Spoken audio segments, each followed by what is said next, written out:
On behalf of Switch On Foundation, I would like to take this opportunity to welcome you all, Magic Millets Talk, Discover a Disease-Free Life at the premises of the Hindusthan Club. I hope that today inspires ideas and discussion around the way that we can adapt to make our life better. With this, I would like to request Srimati Suchi Rongta from Hindusthan Club to please come up on stage and give the welcome address. The importance of food in our lifestyle, the role of food with diseases, the connect, the role of millets in our lifestyle, that's the agenda for today's morning session. And it's great to see all of you on a Sunday morning taking that first step towards a healthy lifestyle. So it gives me great pleasure to welcome Dr. Khadar Valli, who we also known as the Millet Man of India, who is the Krishi Ratna awardee, and he will throw light and he will share an inspiring journey with us that how millets, the inclusion of millets can actually change our lives. So along with Dr. Khadar Valli, I would request him to come on stage, and I would like to request Professor Ganga Reddy, who is the ex-professor, National Institute of Rural Development, and Dr. D.P. Singh, who is the MLA of Samastipur, Bihar, head of All India Panchayat Sammelan, to come and join us on the stage.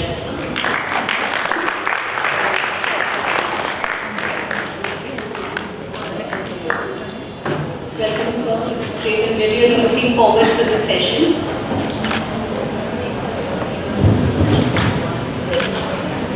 Thank you, Suchi. Thank you, Srimati Suchi Rongta.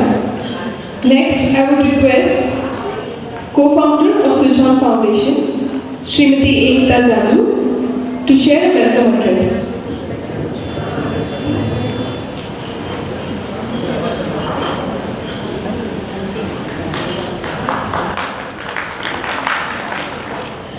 Very good morning and namaste to everyone who has joined us today over here for the session on Magic Millets. And I would also like to take this opportunity to thank Hindusthan Club for organizing the first session by Dr. Khadar Valli in Kolkata. Dr. Khadar Valli is nationally, internationally acclaimed, but sadly we've not had any sessions with him in Kolkata. And also I think this is the first time that we're taking a very big leap to introduce millets in Kolkata in such a large way and create awareness about it. So thank you so much Hindusthan Club for coming forward and taking up this opportunity. Apart from that, thank you so much all of you, especially Dr. Reddy and our guests today, and all of you for spending this Sunday morning for your health. Like Sachi mentioned, it is something which is extremely critical, and I think now a lot of us are understanding the importance of it. So I'm glad to see such a large audience today. So millets, how do I introduce millets? The lost or the forgotten grains of India. If we look back 100 years, 200 years, 500 years back into our culture, into our history, into our cuisines, we will see across the country millets played a very important role.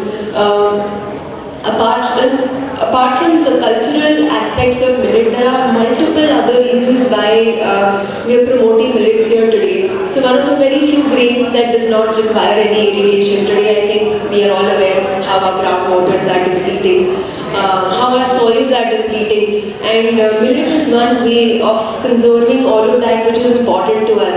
Millet is a grain which is by default organic. So it does not need farmers to put in expensive or unnecessary fertilizers in the soil, spoiling the soil, spoiling our health. So I was talking to Dr. Valli today and he was telling me how he just prefers to eat millets and very few other things because he knows what he is eating is chemical free. He's not leaving his body with chemicals when he is eating millets. So yes, I'm really looking forward to this inspirational session by Dr. Valli and learning about millets and how we can introduce it in our lives. Thank you so much. Hope you all enjoyed.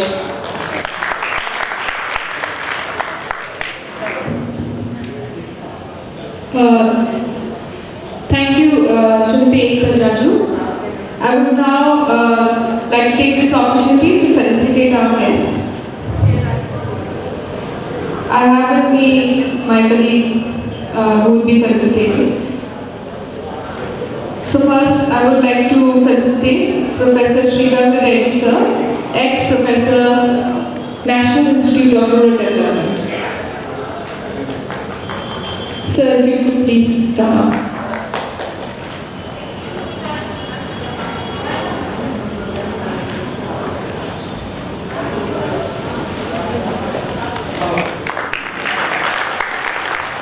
Thank you so much, sir.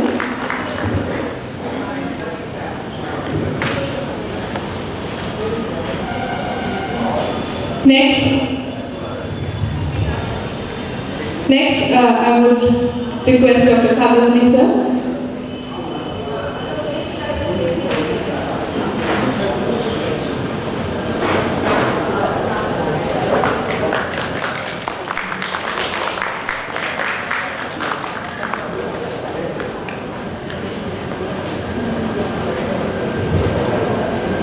Thank you, sir.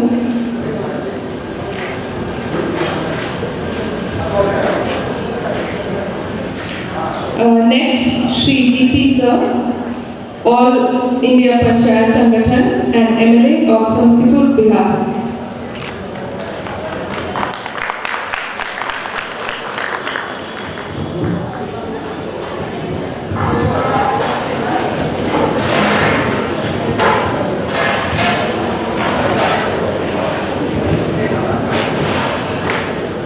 Now I would like to take this opportunity to introduce our guests.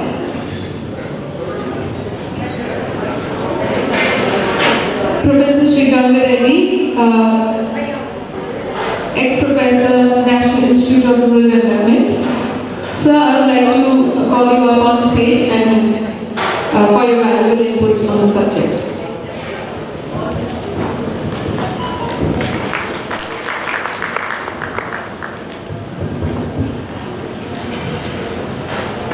Good morning to all my brothers and sisters, respected the guests on the dais and distinguished participants of this particular event. I think Dr. Khadar Valli's program in Kolkata is a kind of a long, maybe 3 years onwards, our Vinay Jaju was trying to get him here and give an opportunity to all of you to interact with. So, since all of you have been waiting to see him, listen him and follow whatever he says so that we can all be healthy kind of thing. So, in between I will not take much time except only 2 things.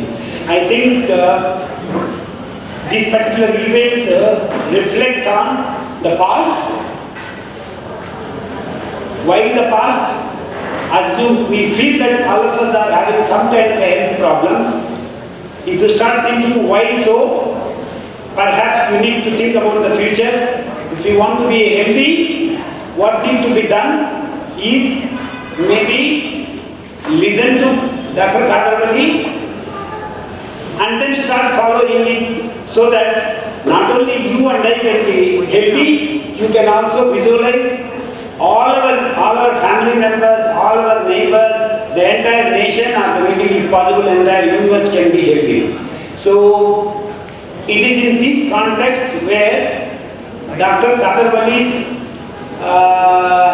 the kind of a research that he has done for long and realized the kind of an importance of millet based on his own studies in the lab and also conducting the field studies, experiencing with a lot of kind of patients who come with a different kind of problems, and now it is an established fact both scientifically and practically with all of us. Just a few minutes back when I was listening to some of the visitors who come and talk to sir, it's a kind of a great realization to all of us who are associated with this kind of a movement. At the outset, in fact, I am very, very happy that I am very fortunate to get myself associated with Dr. Khadar Valli in this mission of achieving healthy nation or healthy globe.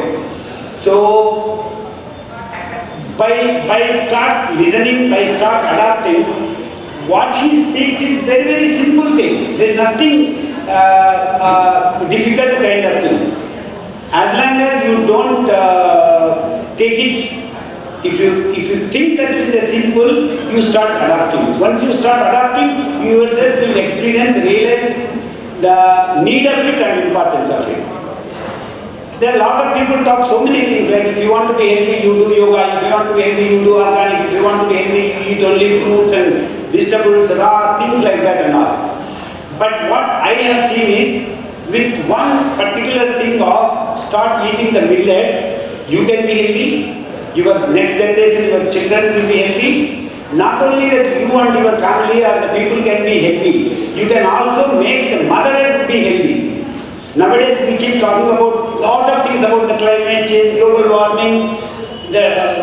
So one single action of start consuming the millet, I feel that you will be contributing to a greater extent, not only to the healthy society of this world, and also to the healthy mother earth. Once you start thinking and start eating millet, cultivating millet, you not only save the water, you not only purify enhance the richness of the soil, you will also indirectly impacting the climate change. That's what we now keep talking about. So I only request all of you to kindly listen to him seriously and start following it from tomorrow onwards or from today onwards. Within a matter of few days, you yourself will realize it's kind of a, whatever the magic that is being titled here. It is not a magic. What in fact we keep listening from of the doctors is like it's a miracle kind of thing. But what is that miracle? It's a simple kind of millet which maybe 100 years or 200 years back, which all our parents and grandparents were eating and they were healthy and living for more than 100 years with a proper kind of health. So with this brief, I take this opportunity to thank the organizers for in fact having me here and in fact helping in organizing this particular program. Thank you very much. Thank you so much, sir. Next, I would like to call upon stage Shri D.P. Singh Ji from All India Panchayat Sangathan. He is the MLA of Samastipur, Bihar.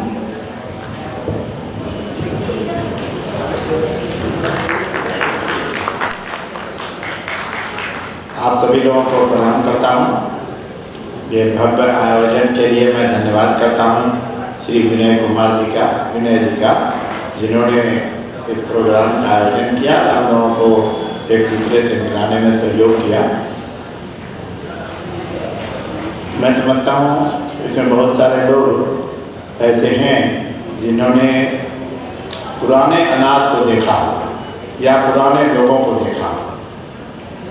आज से 50 साल पहले, 60 साल पहले इतने diabetes patient नहीं होते। अभी ज़्यादा लोग डायबिटीज क्यों होते? हार्ट ट्रबल इतना नहीं होता था, आज क्यों होता? ये सवाल जरूर हम लोगों के दिमाग में आता है और आना चाहिए, मगर उसका निदान हम नहीं ढूंढ पाते। मगर आज से 40 साल 50 साल पहले का भोजन छाजन पर अगर गौर करें, उसका सर्वे करें, तो आप पाएंगे कि लोग, हम लोग गांव में मट्ठा बोलते हैं, आप लोग क्या बोलते हैं? अभी छाछ बोलते हैं, राजस्थान में, पंजाब में छाछ बोलते हैं। तो बड़े बड़े छाछ का गिलास पंजाब में देते हैं पीने के लिए। गाँव में जब मैं जाता हूँ ऑल इंडिया पंचायती राज से रिलेटेड, तो मुझे इतना नहीं पी सकेंगे साहब। अरे इतना कैसे नहीं पी सकोगे, इतने तो मेरे बच्चे पीते हैं। वहाँ के लोग बोलते हैं, वहाँ की महिलाएं बोलती हैं। लेकिन इधर ये प्रचलन सब कम हो गया। कम क्या हो गया कि सुधा डेयरी बिहार में आ गया, कहीं डेयरी का ये आ गया, उसको प्रिजर्वेशन के लिए कुछ न कुछ उसमें केमिकल डालना पड़ता है। इस केमिकल से हम अवेयर नहीं होते हैं। पैकिंग उसका अच्छा होता है, इसलिए बच्चों के हैबिट में ये आ गया कि ये पैकिंग वाला चीज़ खाना।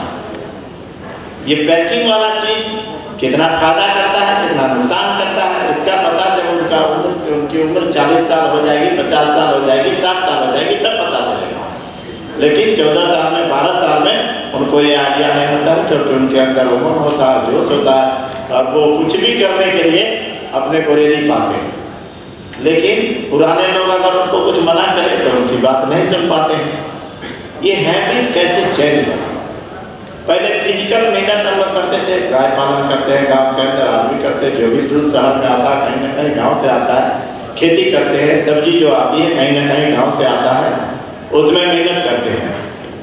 और आजकल डॉक्टर बोलते हैं कि भाई आप थोड़ा टहलिए, थोड़ा दौड़िए, तो सुबह में अधिकतर जगहों में लोग टहलते दौड़ते दिखाई पड़ते हैं। ये सब क्या है? यही जीवन शैली। मेरे एक एमपी हुआ करते थे, अभी नहीं है, 4 टाइम समस्तीपुर से जीते हैं, प्रोफेसर अजीत कुमार मेहता। अजीत कुमार मेहता जी अभी 95 ईयर हैं और वो बीआईटी मेसरा में प्रोफेसर रजिस्ट्रार थे और वो एमपी साहब को कोई बीमारी नहीं है अभी तक, ना ही डायबिटीज है, ना ही वो हार्ट ट्रबल है, ना अदर किसी प्रकार का ट्रबल है। घुटना में कभी चोट लग गई थी तो घुटना में दर्द कभी कभार होता है, इसके अलावा उनको कोई बीमारी नहीं है। मैं उनके साथ दिल्ली में रहता था, doctor Y Gandhi Reddy sir जानते हैं, मैं इनसे 1993 से जुड़ा। रेड्डी सर से मैं 1993 से जुड़ा हुआ हूँ। ये बहुत सिंपल दिखते हैं, लेकिन वहाँ हाई लेवल पर थे, वो डायरेक्टर थे NIRD में, national institute of rural development, Bharat सरकार का एपेक्स इंस्टीट्यूशन है और जो इंटरनेशनल रूरल डेवलपमेंट पर सोचता है और ट्रेनिंग देता है। और उसमें एक रूरल टेक्नोलॉजी पार्क है, उसके भी ये डायरेक्टर हुआ करते थे, अभी ये रिटायर हो गए। सर से जुड़ करके ये कुछ ना कुछ करते रहते हैं। इनकी सिंप्लिसिटी शुरू से ही ऐसा था, डायरेक्टर थे तब भी और नहीं है तब भी एक ही जैसा है। प्रोफेसर मेहता साहब के साथ मैं बहुत दिनों तक था दिल्ली में। उनका हैबिट फूड का जो था वो बिल्कुल सिंपल। वो इंजीनियरिंग कॉलेज के प्रोफेसर थे, लेकिन ब्रश नहीं करते, वो टूथपेस्ट यूज नहीं करते थे, वो नीम या बबूल का दंतमंजन से सभी दिन मुँह धोते थे अभी भी। ये और उनका मानना था फूड का पाइप है, नल लगा हुआ था, लेकिन मैं सोचता था कि उसे कटवा देते हैं, लेबर लोग रहते थे, लेकिन वो बोलते थे नहीं, वो बाल्टी में मग लेके अपने से वो फूल पौधा पर उठाते। वो बोलते थे ऐसा करने से 2 फायदा होता है, पौधे को हम निकट से देख लेते हैं और दूसरा कि हमारा एक्सरसाइज हो जाता है। ये उनकी सोच है। मैं इसलिए ये बात कहा कि आम तौर पर हम लोग बहुत सारे छोटे छोटे काम भी दूसरों पर डिपेंडेंसी रहती है हमारी, और दूसरों से कराना चाहते हैं या खुद से नहीं करना चाहते हैं। तो ये जो फिजिकल मेहनत है और उसके लिए जो डाइट है, और डाइट के अनुसार शरीर का बढ़ावा या असर पड़ता ही है। सिंपल हम उदाहरण देना चाहेंगे कि एक पटुआ होता है, बात नाम सुने होंगे, जूट जिससे बोलते जूट। तो ये पटुआ का जो खेती होती है देहात में, उसका खट्टापन होता है उसमें, उसके पत्ते में, और गाय या किसी दुधारू मवेशी को जब हम देते हैं तो बड़ा चाव से उसको खाता है। जिस दिन वो पटुआ खिलाया जाता है रात में, सुबह में दूध दुहा जाएगा, तो दूध जो है जल्दी अगर उसको गर्म नहीं करेंगे तो फट जाएगा, वो फट जाएगा और वो मतलब दूध सही नहीं रह पाएगा। लेकिन वही दूसरा चीज खिलाते हैं तो उतना जल्दी नहीं फटेगा। मतलब भोजन का असर शरीर पर होता है, आदमी पर भी, जीव जंतु पर भी, जानवर पर भी। आज से पहले का भोजन में ज्यादा गेहूं सभी जगहों में नहीं होते थे। लोग बाजरे की रोटी, ज्वार की रोटी ये खाते थे, और आज हम लोगों में ज्यादा प्रचलन गेहूं का, मैदा का, आटा का, ये सब चीज हो गए। इस पुराने अनाज को अपने व्यवहार में लाने के द्वारा हेल्थ की जो बात है, यही आज हमको बताया जाने वाला है। मैं समझता हूँ बहुत जानकारी होना जरूरी नहीं है, लेकिन जो जानकारी है उसको इम्प्लीमेंट करना जरूरी है, और वही हम लोग नहीं कर पाते। जानकारी बहुत रखते हैं इंटरनेट वगैरह से, लेकिन वो अपने में यूज करना है तो नहीं करते हैं। ठीक वैसा ही जैसे सत्य बोलना सही है, लेकिन सत्य बोलने का परसेंटेज हम लोगों में कम हो जाता है। अधिकतर लोग मैंने और किसी से झूठ बोले चाहे नहीं बोले, ऑफिस में अगर काम करते थे पत्नी को जरूर झूठ बता देते कि आ रहे हैं, थोड़ी देर में आ रहे हैं, ये अभी ऑफिस में एंगेज है, वो दोस्तों के बीच भी रहेंगे तो यही कर देंगे। तो ये हैबिट में शामिल हो गया। तो वही फूड हैबिट को हमको चेंज करने की जरूरत है, स्वस्थ जीवन के लिए, स्वस्थ दिमाग के लिए और स्वस्थ शरीर के लिए। और ये अगर हम करते हैं तो हमारे स्वास्थ्य की चिंता अगर इन्हें हो रही है तो हमें अपने स्वास्थ्य की चिंता क्यों नहीं करनी चाहिए। देवानंद साहब का नाम सभी लोग जानते हैं, सभी लोग सुने हैं, सभी लोगों ने फिल्में देखी हो। देवानंद साहब का फिल्मी जीवन का जब 50 साल पूरा हुआ, उन दिनों में दिल्ली विचार मंच का सदस्य हुआ करता था और दिल्ली विचार मंच ने देवानंद साहब को फिल्मी जीवन के 50 साल पूरा होने पर मावलंकर हॉल दिल्ली में आमंत्रित किया था, जिसमें मैं भी था। देवानंद साहब मंच ऐसा ही था, बड़ा मंच है, वो मंच पर बहुत तेजी से, थोड़ा विलम्ब हो गए थे वो आने में, इसलिए तेजी से मंच पर आए, वैसे ही जैसे फिल्मों में आते थे। उस दिन मदन लाल खुराना साहब वहाँ के चीफ मिनिस्टर हुआ करते थे, वो और उनकी पत्नी वहाँ मौजूद थी। खुराना साहब ने पूछा कि देवानंद साहब हमें एक बात की जानकारी आपसे चाहिए। तो बोले क्या? वहाँ की जब मैं विद्यार्थी था, फिल्में देखता था, तब भी आप ऐसे ही दिखते थे, आज भी आप ऐसे ही दिखते हैं, ये आपके सदाबहार जवानी का राज क्या? तो देवानंद मुस्कुराए और उन्होंने कहा कि खुराना साहब आप चीफ मिनिस्टर भी हो, आपकी मैडम भी यहाँ मौजूद हैं, मेरे राज को आप खुलवाना चाहते हो, मैं नहीं बोलूं तो आप बोलोगे कि घमंडी है देवानंद, अगर बोलूं तो मेरा राज खुल जाता है, लेकिन इतने लोगों के बीच पूछ दिए हो आप, इसलिए मैं बताना चाहूँगा कि देवानंद शराबी का रोल किया, शराबी फिल्म बनाया, बहुत सारे फिल्मों में शराबी बना, लेकिन शराब को कभी मुंह से नहीं लगाया, वो है देवानंद। उन्होंने कहा, मैंने बोला। दूसरा कि देवानंद वेजिटेरियन है और प्योर वेजिटेरियन ये। और तीसरा कि एक फिल्म आप लोगों ने जरूर देखी होगी, हम दोनों, अगर हम दोनों नहीं देखी होगी तो उसका गाना जरूर सुना होगा, हर फिक्र को धुएं में उड़ाता चला गया, जो मिल गया उसी को मुकद्दर समझ लिया, जो बिछुड़ गया उसको भुलाता चला गया। देवानंद के सदाबहार जीवन का असली राज ये है, ये देवानंद साहब के रूबरू हम लोगों को बता।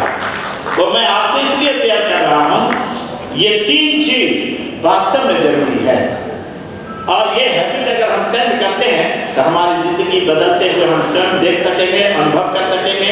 और ये अनुभूति स्वयं में करना है, ठीक उसी तरीके जैसे मिठाई खाए बिना मिठास का ज्ञान नहीं होगा, अनुभव नहीं होगा, उसी तरीके से इसको ये करना है।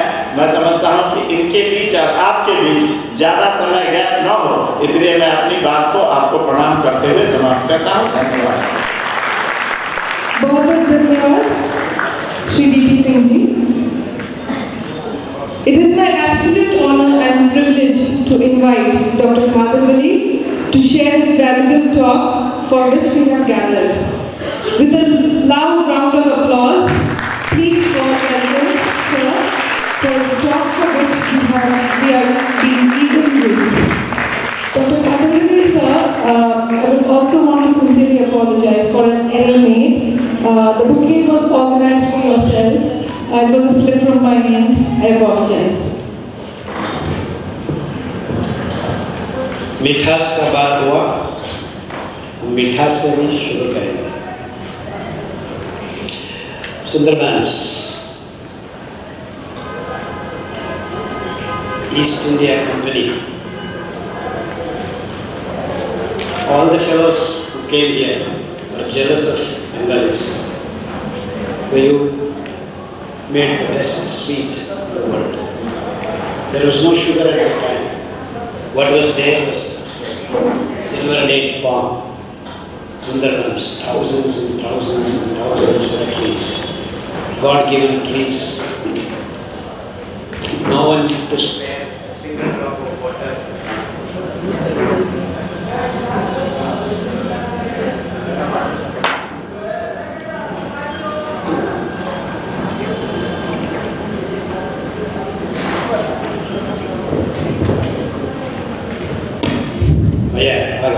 No problem.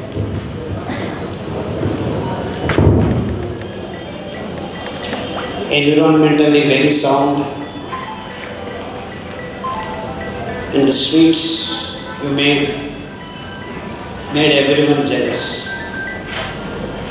हमारा साउथ में भी ऐसा कुछ बहुत जगह थे. We made sweet.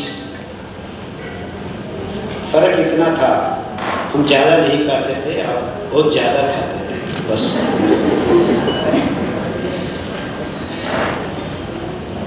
आज भी, even now you people eat lot of sweets, but sadly you are eating sugar cane. फर्क इतना है इसमें और शुगर के. The blood receives glucose directly when you eat sugar. The sugar cane, sugar, because the glucose percentage is almost 50 to 60%. So when you eat 5 grams of sugar or 3 cup of coffee, you are loading your blood with glucose 3 to 4 grams. So in a day, if you drink 3 to 4 coffees or chai, we are loading with 15 grams of glucose.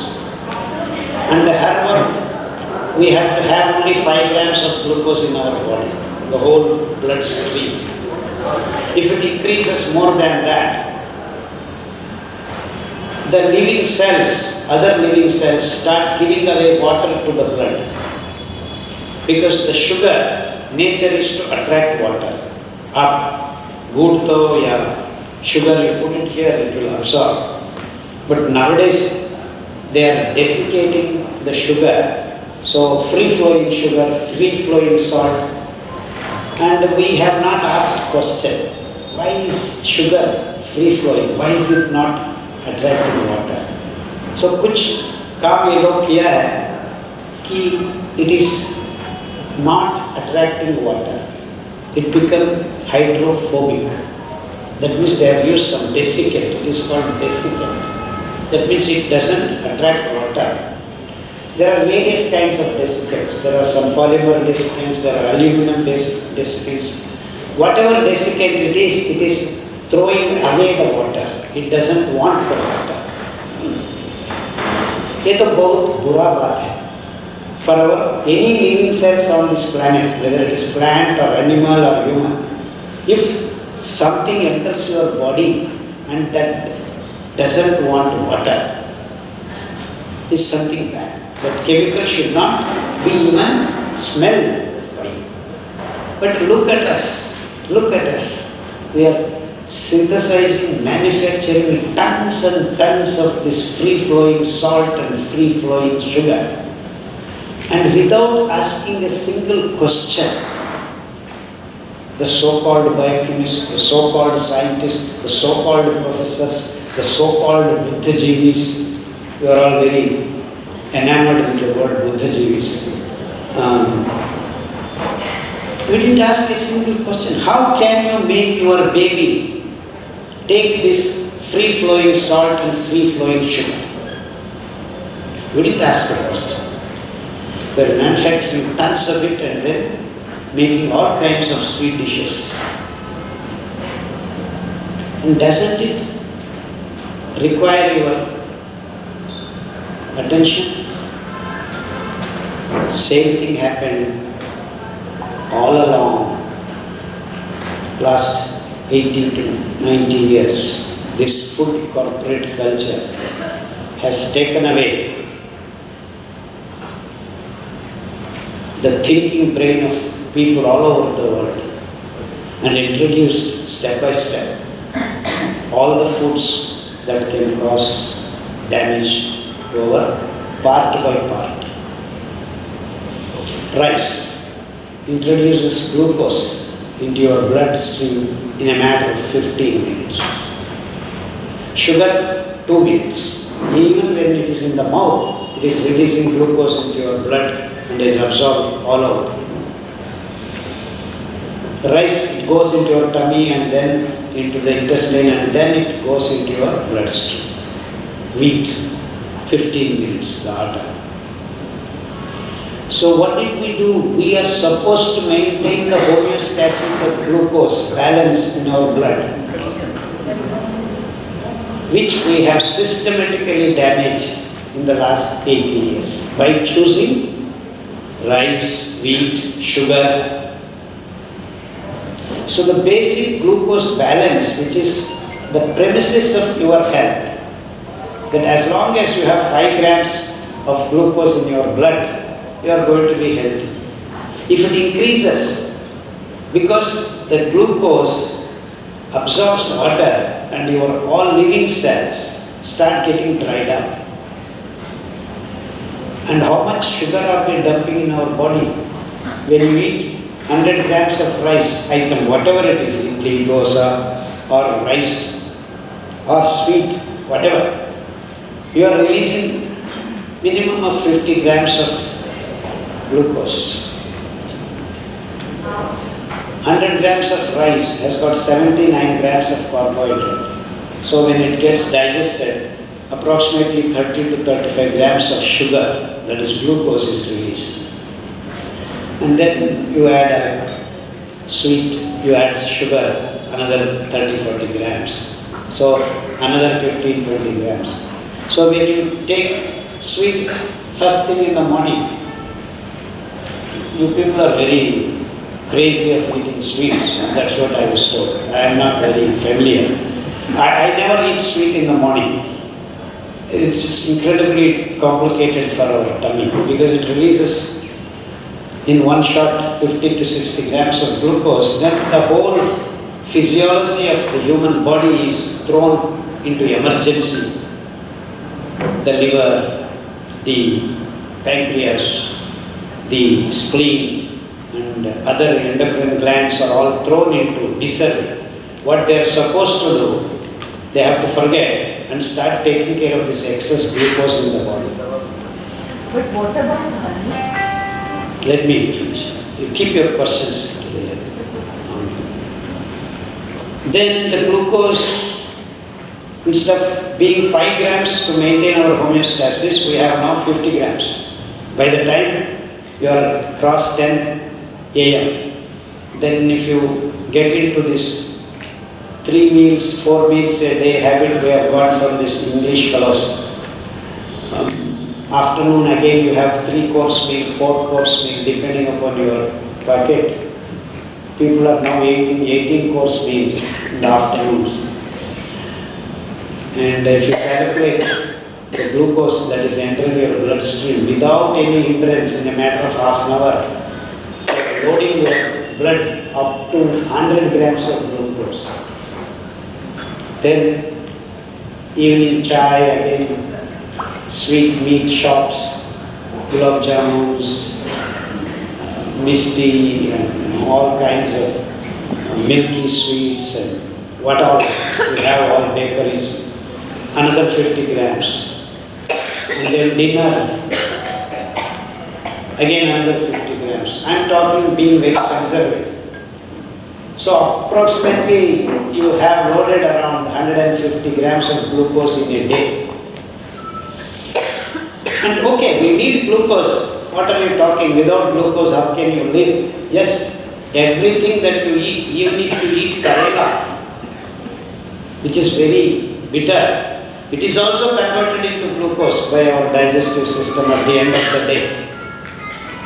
So if you eat 100 grams of karela, you get 3 to 4 grams of glucose. Why? Because we need glucose to burn and get energy.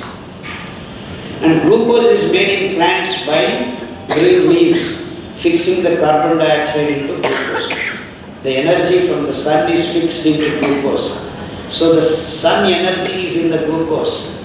And when you take it into our cells, there is a mitochondria which burns it with oxygen that we breathe. Take it in. So hemoglobin carries oxygen, goes into the blood, goes into each and every cell. The glucose that you have flooded into the blood is carried into the cell by insulin, the pancreas goes inside and gets burnt and you get energy. So to move my fingers, to move my eyelids, to breathe, to talk, to run, to do anything, the living activities require energy, we burn glucose. So now if I walk for 1.5 hours, I burn 5 grams of glucose.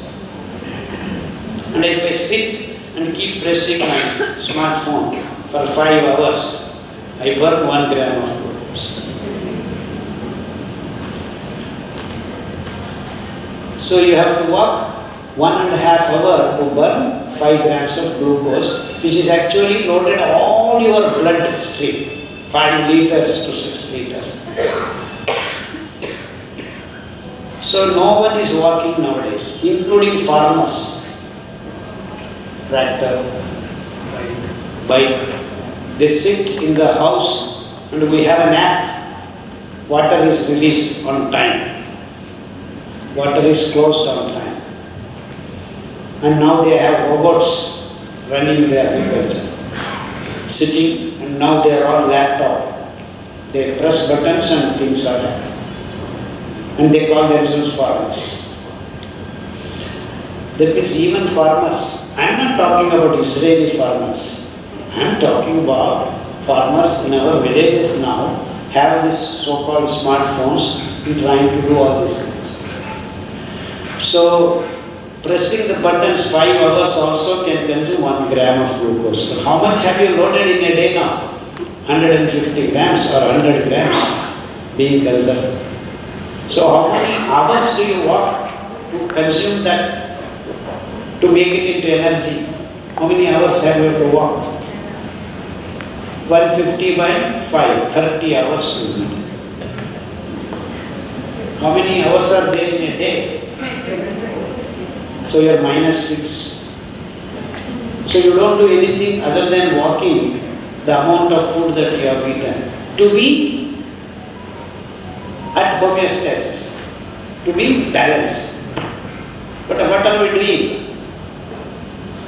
We are sitting, we are sleeping, watching TV. That means where does this glucose go? You see the imbalance you have created? You need glucose to survive. But then what are you doing? You are pumping in large quantities, suddenly flooding the blood. So kuch karna hai na? So the liver, it converts this glucose into cholesterol. It converts this glucose into triglycerides. It converts this into glycogen.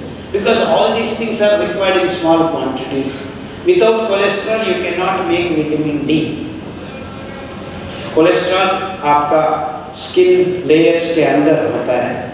When the sunlight falls, just like carbon dioxide is fixed into glucose by plant, the same way our skin fixes cholesterol into vitamin D when the sunlight falls. And without vitamin D, your immunity doesn't exist. That means your bone marrow doesn't make T cells, globulins, all these things to recognize the foreign viruses, foreign bacteria, so that it can fight and keep them away. So you need cholesterol. That's why there is cholesterol pathway from glucose to cholesterol. But then you have so much glucose, I know how to make cholesterol. So instead of making 2 grams of cholesterol, I will make 10 grams of cholesterol. Then triglycerides, I know how to make triglycerides. Instead of making 1 gram, I will make 15 grams because too much glucose is there. What if glucose is there in the blood? It absorbs water. It makes all the cells dry. Then you want to drink more water. You go and drink water. There is enough water, so that kicks in kidney. Kidney starts overfunctioning.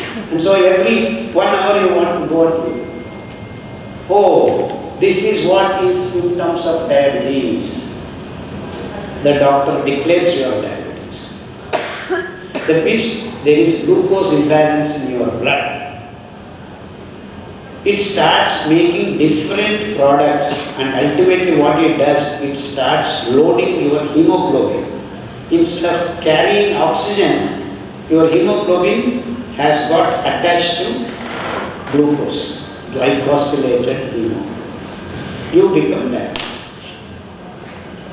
So when instead of carrying oxygen to burn glucose, glucose itself is sitting on the hemoglobin.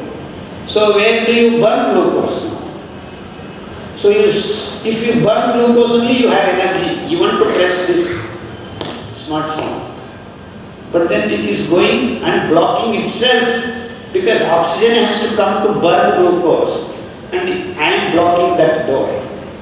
So oxygen is, you are taking breath, but it's not getting into place where it should go. So then you start feeling breathless. Because oxygen is not going and sitting where it should sit. Sir, I have asthma. Why? Because this glucose is blocking the hemoglobin. And then when it is flowing in the swashokosh, the lungs, you are not having the exchange. So you feel another diseases. You see, the glucose imbalance thus leads to more than 100 diseases. So now you have diabetes, you have asthmatic condition, you have higher glycogen, the liver is storing glycogen, and then glycogen, the more and more, it makes meat and it makes fat. So where do I keep this? Put under your tummy, put under your shoulders, put under your buttocks. Then what is happening? You are becoming obese, fat. So the human body actually, according to the, should be weighing between 50 to 60 kilos for women and 60 to 70 kilos for men in India, even if you are 6 feet tall. But nowadays 4 feet women are weighing 100 kilos. 5 women, 4 feet girls below the age of 10 are weighing 80 kilos, 70 kilos. In America, the numbers are horrific. There are kids weighing 150 kilos in America. What does this indicate?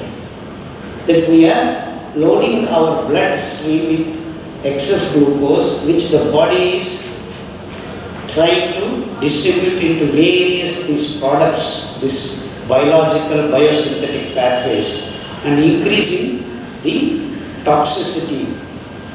Glucose itself has become toxic for you now. Am I right? So that is disease. So where did disease come from? From your Food habits. Is food disease giving? No, actually it should have been otherwise. That means this food that we have chosen in the last 100 years, who chose this food? The companies. They chose rice, wheat, sugarcane as the agricultural thing because they made fertilizers, they made pesticides, they wanted market for that. In fact, 80 to 90, maybe 100 years ago, these companies came and threw these fertilizers in the farmlands of many farmers against their will in the night to show that your plants are growing better. And then they took hold of the governments and started giving these fertilizers in subsidy. Slowly and steadily, it took 20-25 years in the name of Green Revolution. They changed agricultural practices all over the world. So what were we growing before? Before this happened, 70 years ago or 50 years ago. So the food slowly changed its face. It became rice, it became wheat, it became sugarcane. And you are all addicted to this taste of rice, wheat and sugar. What were we eating before 100 years, 150 years? No one knew because they wiped out the seeds.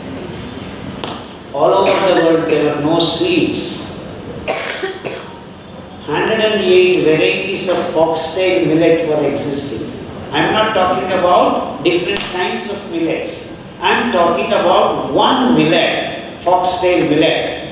108 varieties of foxtail millets. And depending upon the area and water and the soil, different tribals, different people on this planet were growing different kinds of millets. There are actually 18,000 kinds of millets, not 100, 18,000.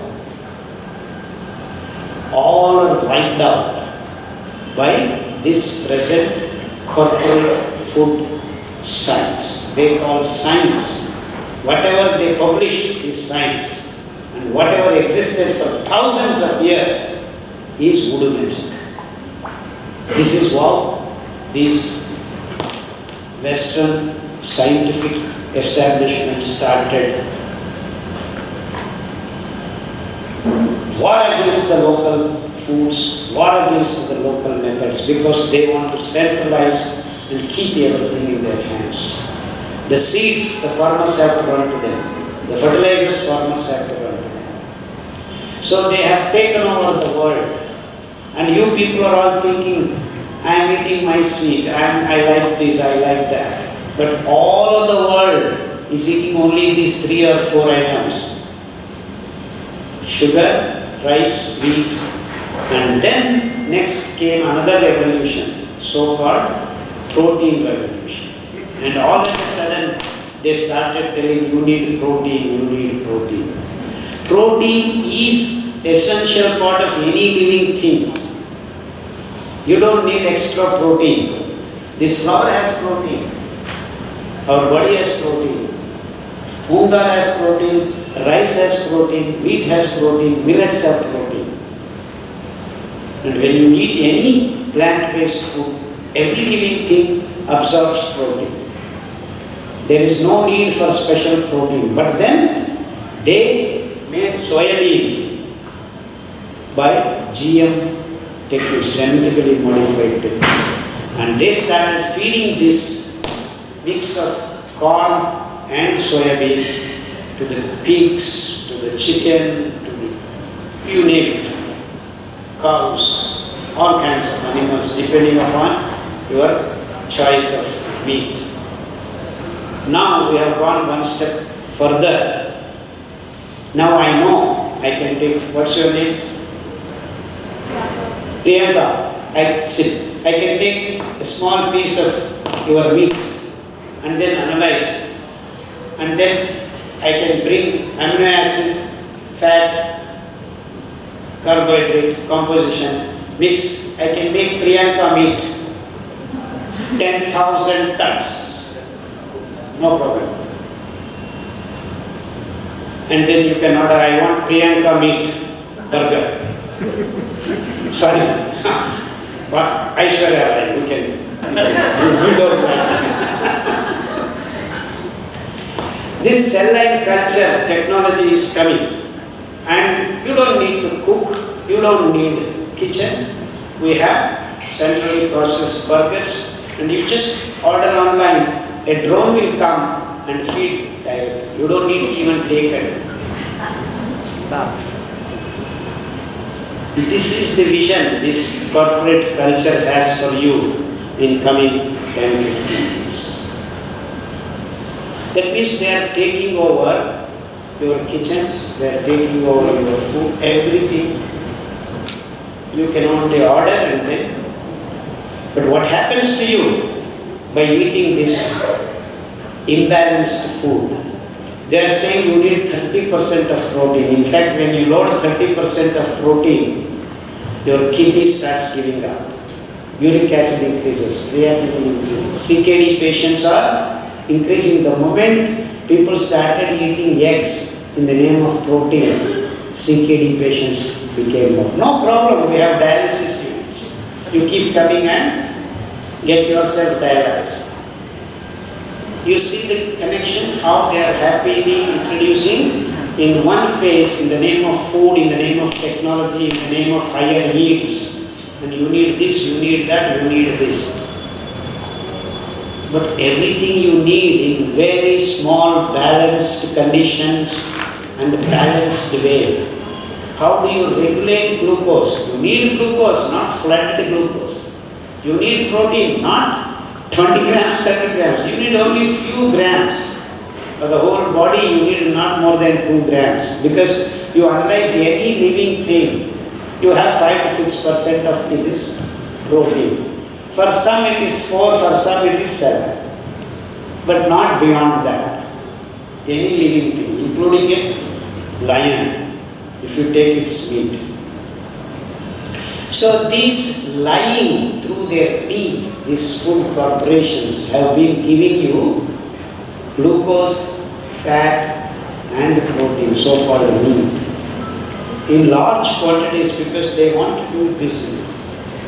And you see the whole human race has started swelling. Obesity is a disease now. Uncontrollable. In America it is 18% to 38% of people are obese depending upon the areas. And you see the same thing happening in big cities right now, and Parkinson's, Alzheimer's, and now the oils. The story of oils is much more frightening, much more frightening. So I came with glucose and I talked about protein. What were the real things? What were the old times? That's why I started with mithas. This is the mitha that Bengal produced. And Britishers became jealous and they came up with sugar and taken away your real. This is actually sweet, but this is not glucose. Most of it is fructose, sister of glucose. It is called isomer. It is sweet, it is the same thing, but it is different. It's the same thing, same chemical formula. But the way things are arranged is little different. It gives you sweetness, it goes into your body, it just gets away. It doesn't disturb you anyway. So, lot of this jaggery, palm jaggery, there are a lot of different kinds of palm trees. Toddy palm, silver date palm, khajur palm, coconut palm, fish tail palm, depending upon the different continents, different places. In different way the water is supplied. This toddy palm and silver date palm are actually freshwater palm trees. Coconut tree is a backwater, that is where salt water and sweet water mix, you get coconut. You get palm, only the salt water. You see islands like Indonesia, Malaysia, the palm trees, that palm oil you make. And then you have completely dry lands where oasis, like Dubai, Sharjah, that desert area, you see khajur palm. All these trees, when they are forming the inflorescence, the syrup, it's called phloem. Their phloem is very different, scientifically, naturally. God has made to see that water is pumped and the syrup, when the flower is formed and the seeds are formed, different kinds of coconut or arak nut or silver date nuts, all these nuts are formed. It needs the fructose-based liquid goes in and you make a small dent and collect that syrup and boil, you get palm jaggery. Whether it is toddy palm, whether it is silver date palm, whether it is khajur palm, whether it is coconut palm, depending upon the yield. Fish tail palm is actually highest yields. It gives you almost per day 20 to 30 liters of this syrup. Whereas silver date palm gives you 5 liters. Toddy palm gives you 15 liters. So when you boil 1 liter of this wonderful sugary syrup, it gives you 1 kilo or 0.75 kilos of jaggery. And we were experts, especially Bengalis and some parts of Andhra and Karnataka, independently made this jaggery. That means Bengalis did not teach them how to make jaggery or they did not teach Bengalis. But lo and behold, if you read the history and make research, it is so incredible that both artisans made the best jaggery, the same method. Incredible. And you won't believe, the same thing happened in Indonesia. They made sweet, but chronologically a little later. So if you date the chronologically, There is a place in Karnataka and Sundarbans. The sweet is made, I believe, first time by human race in these parts, this Bengal. I mean, sweet means Sundarbans, these trees. So that's why I just wanted to start mithas. I mean, the human race got sweet from this place. No wonder you are all genetically tuned for sweet, sweet, sweet. But sadly, you are eating wrong sweet. It is the poison. This you can eat 10 grams. Glucose is 0.5 grams or 2 grams. Nothing bothers you. So even a diabetic patient can take part little bit of this. But don't get up in the morning and start eating sweets. Okay? So even if a diabetic patient is there, you can have sweet. With this, but now like you are taking whiskey and all this sugarcane based sugar is going to kill you, because you are going to make more and more dirt in your body, and that's why you are becoming fat, your liver is getting spoiled, your pancreas is stopping to make insulin, and you are becoming gangrenous, your eyes are getting bad retinopathy, neuropathy, gangrenous conditions. All these are due to glucose imbalance maturing very fast, and you are not able to, your inside parts are not able to manage. Then these guys declare you are an ICU patient. Come, we will operate MRI, CT scan, this scan, that scan. But does it help you? It will never help you. Scientifically, they are not touching the root cause of the problem at all. So these doctors can never ever cure you. And that's why they have conveniently declared a list of diseases incurable. Diabetes is incurable. Thyroid problem is incurable. BP is incurable. What is BP? Excess triglycerides, cholesterol, blocking your blood vessels, creating pressure to the heart, and if possible, the heart and around veins and arteries get clogged up. You have heart blocks 90%, 95%. Tomorrow angiogram, day after tomorrow operation. But simply the problem is because what you are eating. So no doctor tells you, don't eat sugar. Instead, what are they telling? Don't eat salt. Salt can you eat? I'll give you salt. Can you eat? If by chance your wife forgets and adds salt second time to the dish, we cannot eat. But this doctors are telling BP is because of salt. We cannot eat salt more than what we can. It has its own regulation. Salt may disturb the water mechanism and make you feel that BP is increasing when you, but you should have already BP to start with because of eating rice, eating wheat, eating sugar, drinking milk and all. That is the problem which doctors are not telling. Oh, you can eat whatever you want, take this tablet. Because they have declared it as incurable. But the simple answer lies in not eating rice, not eating milk, not eating sugar, not eating wheat. You understand the science of the food now? So even if you don't eat anything for 2-3 days, your problems will decrease. That's why they said Ekadasi, please fast. Make it a habit once in 15 days. Of course, don't need to do once in 15 days, once a month. But today we are loading so much that you may have to fast next 20 days. In fact, it has become a fad now that you go to an ashram or some wellness center, they make you fast and you feel better. This is the logic. But can you fast for long? No, you cannot fast. See, one unscientific thing leads to another unscientific thing. So what is the first thing that we should take care of? release the glucose slowly and steadily into your bloodstream. See to it that homeostasis is not disturbed. And that is the most scientific thing you can do to your body. That is, release the glucose. You need glucose depending upon how much work you do. So minimum of 1.5 hours if you walk, the whole bloodstream is now wanting glucose in a healthy way.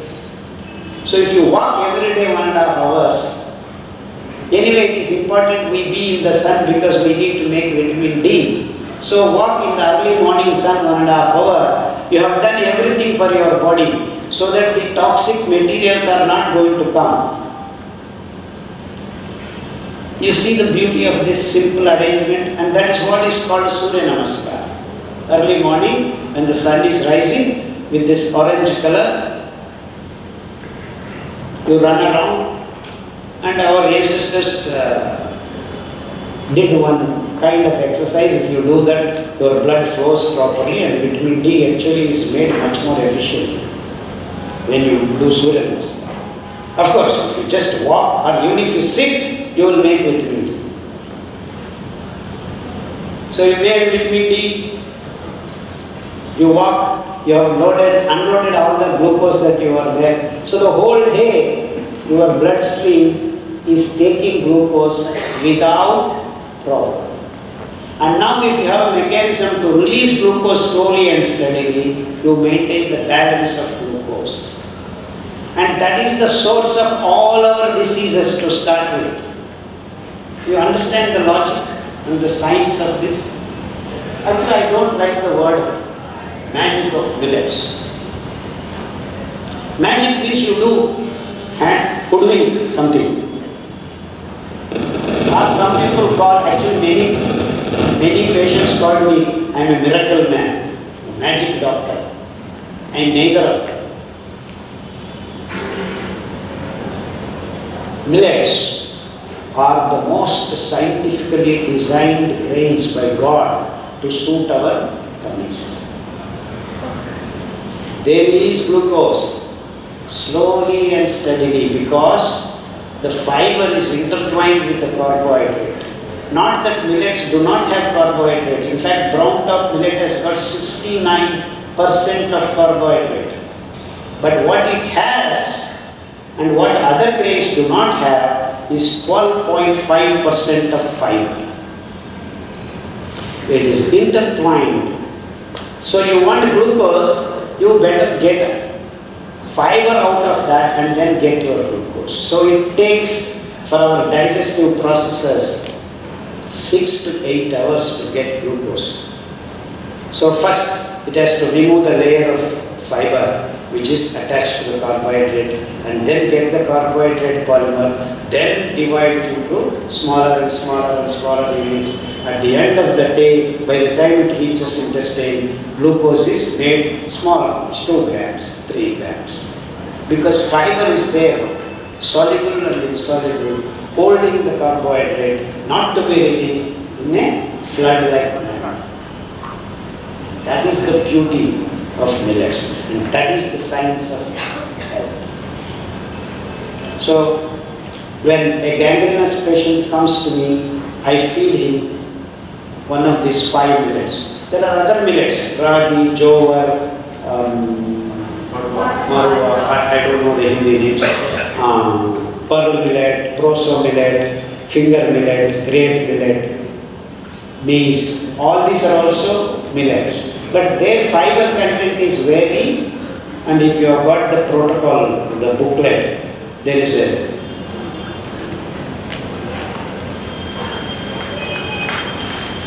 we have got all the nutrient list in a tabular form.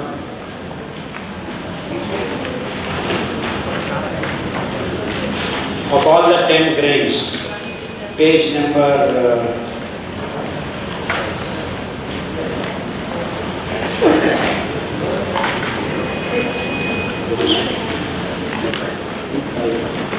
page number 5.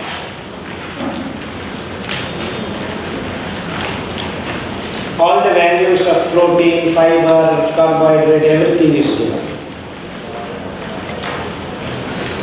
Now what I am trying to establish is that there is no magic in millets. There is no miracle in millets. The reason why people refer to as magic or miracle is because no doctor has cured a gangrene patient. No doctor has cured an autoimmune kid. No doctor has cured a cancer patient. But when they eat millets, I went to Chandigarh the other day. Meghana is also here, I think. The kid is born, it's been 5 years, she is in the hospital. Not even one day she has come out of the hospital. They declared her to have autoimmune disease. She doesn't even have the energy to say that the parts are paining to her. She can't, she is moaning all the time. And she is permanently in the hospital for 5.5 years. And they got hold of this protocol list, and there is a table called autoimmune disease.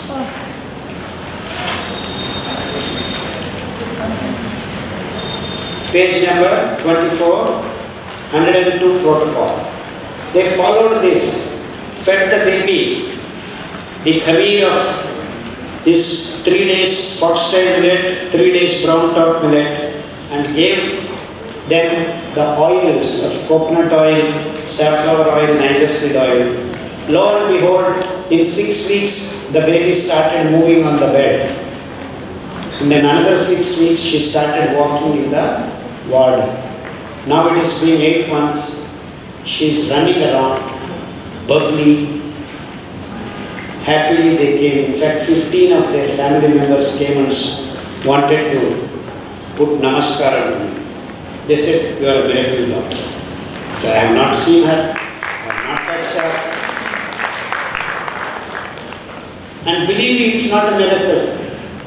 It is soundly based on the principles of maintaining the balance, homeostasis of our physiological existence. When you are balanced, you are healthy. When you are imbalanced, you are sick. As simple as that. Sadly, we are now a civilization where we are giving birth to kids who are mentally retarded, autoimmune disorder, and juvenile diabetes, hole in the heart, hole in the brain, and we call ourselves advanced and developed and developing. And the percentage of this mentally retarded kids being born is increasing every year. Now in India it is 8%. In China it is 17%. In America it is 18%. In Japan it is 11%. Wherever this industrial food takes over, all these diseases are happily increasing. And no doctor, no scientist, no politician, no organization, no healthcare industry wants to acknowledge this. And this is the sad story of human race. This is the sad story of human race. We are all obese, we are all diabetic. I don't want to go into the numbers of diabetes. I came,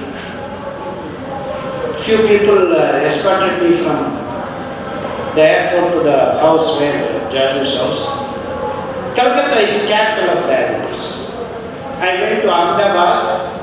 Gujarat is capital of diabetes. I go to Hyderabad. Andhra is capital of diabetes. All are fighting for being capital of diabetes.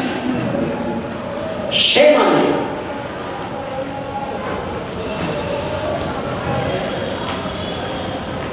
And we have multidisciplinary hospitals, each one in each street. And that is the essence of development. The other day, one of my friends from California calls me. It's been 30 years. He wants to come back to India. He said, "Khadar, I believe Mysore is a beautiful place. Can you purchase a place for me?" I said, "Okay." It's been 30 years he talked to me. All of a sudden, he knows now Khadar is in Mysore, have become very popular. And we actually were roommates while first when we did PhD in English or Science. I said, yeah. How much? No problem. 2 crores, 3 crores, no issue. But Khadar, see that there is a hospital nearby. That's the kind of security feeling he wants. Sad story. Why? I asked, said my wife has thyroid, I have diabetes, my mother is suffering from rheumatism, my son is mentally disabled.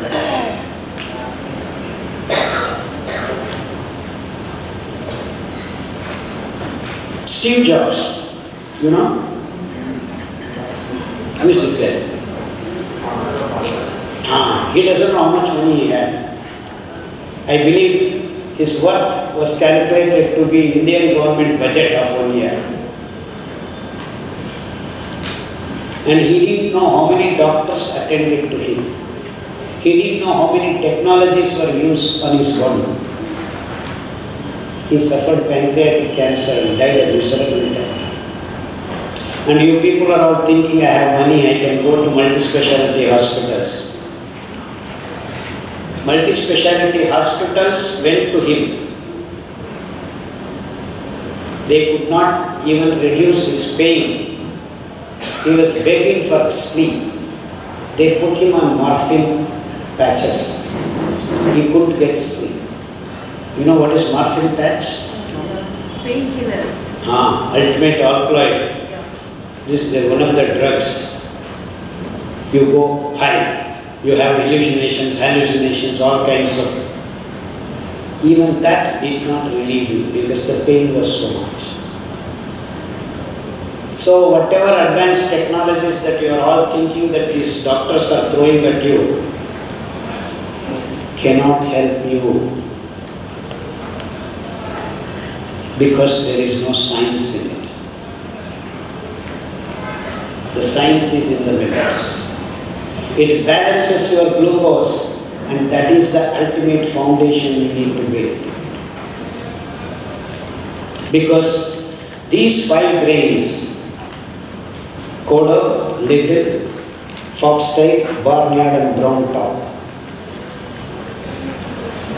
whose carbohydrate by fiber ratio is in single digits. You see the table, you will find one of the columns. And that is the science of it. I don't even claim I have cured people. I have not even seen. Thousands and lakhs of people keep calling me, say, I have thrown away my insulin. I have done away with the doctors. In fact, I went to one of the remote villages. One family was in Bangalore, software company, husband and wife. They left everything and went and settled in the small village of their 10 acres land. They said, it's been 5 years after listening to my lectures, they went and settled. They have not seen a doctor till now.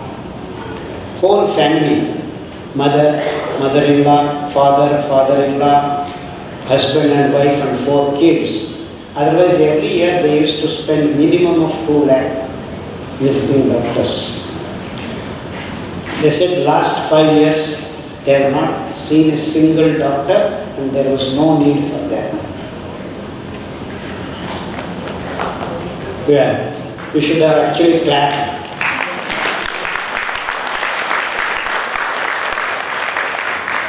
And that is science.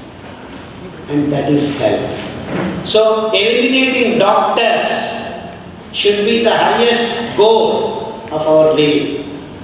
So a doctor, if he is a real doctor, should eliminate his role from people's life. And that is the definition of doctor, according to me. Keep coming, keep coming. I have MRI, I have CT scan, I have this scan, I have that scan. Highly advanced tools we have. First you do X-ray, oh it's not very clear. You do CT scan, oh it's not very clear. You do MRI, charge for everything. Corona, I have PPE, I have this. One patient, same charge. Another patient, same charge. Wearing only one gloves and one PPE. 100 patients, 100 charges. And now this you call this science? Classroom. Why are we not asking questions? We didn't ask question when they said milk is good for you.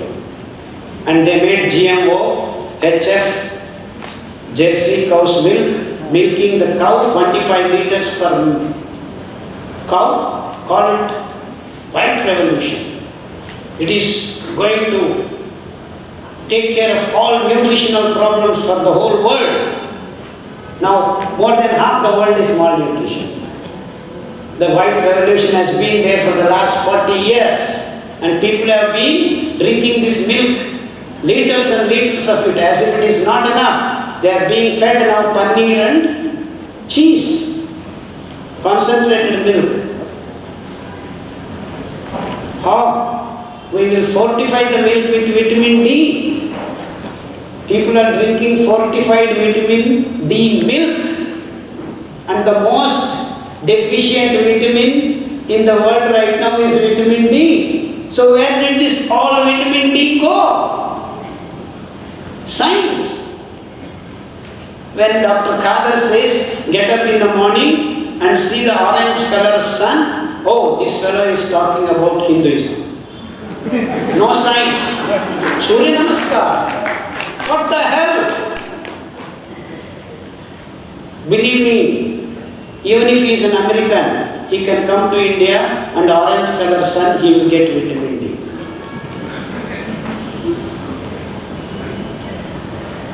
And that is science. This is the problem with present day science.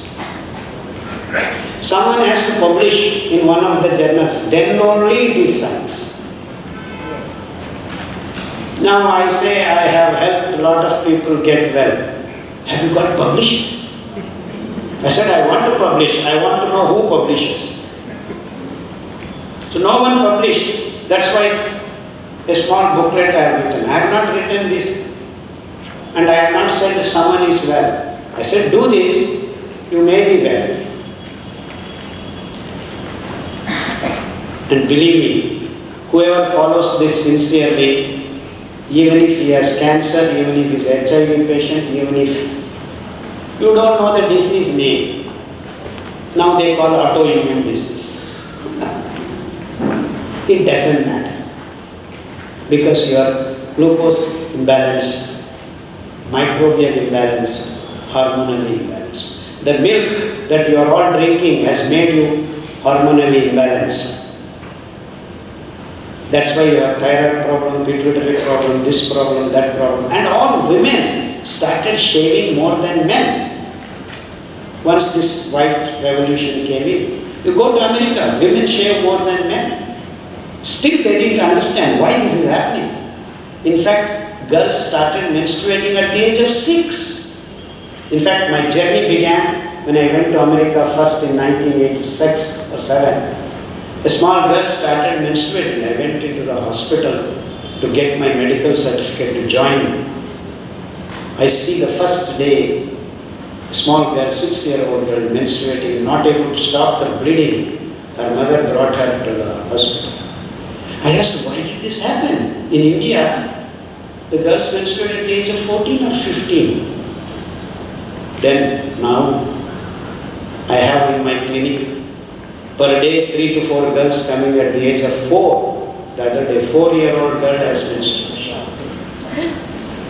We didn't ask question, why did this happen? Till today, no doctor is asking, no institute, no scientist, no organization is asking why the hell our girls are menstruating at the age of 6, 7, 8, 9. Isn't it more than atomic bomb? No, we are so insensitive. that all our women are suffering every month with menstrual cycles not being altered. PCOD is a name everyone is talking about. All the girls have this PCOD. Almost 80% of the girls are women by the time one of the years they are getting this. It's all because of hormonal imbalance that we have created by coffee, tea, milk, paneer, burgers, cheese, and of course, anda, Sunday yak, Monday cow, Monday Sachin Tendulkar comes and, oh my God, Sachin Tendulkar, God has told, eat. He doesn't eat. He has an organic form on his house.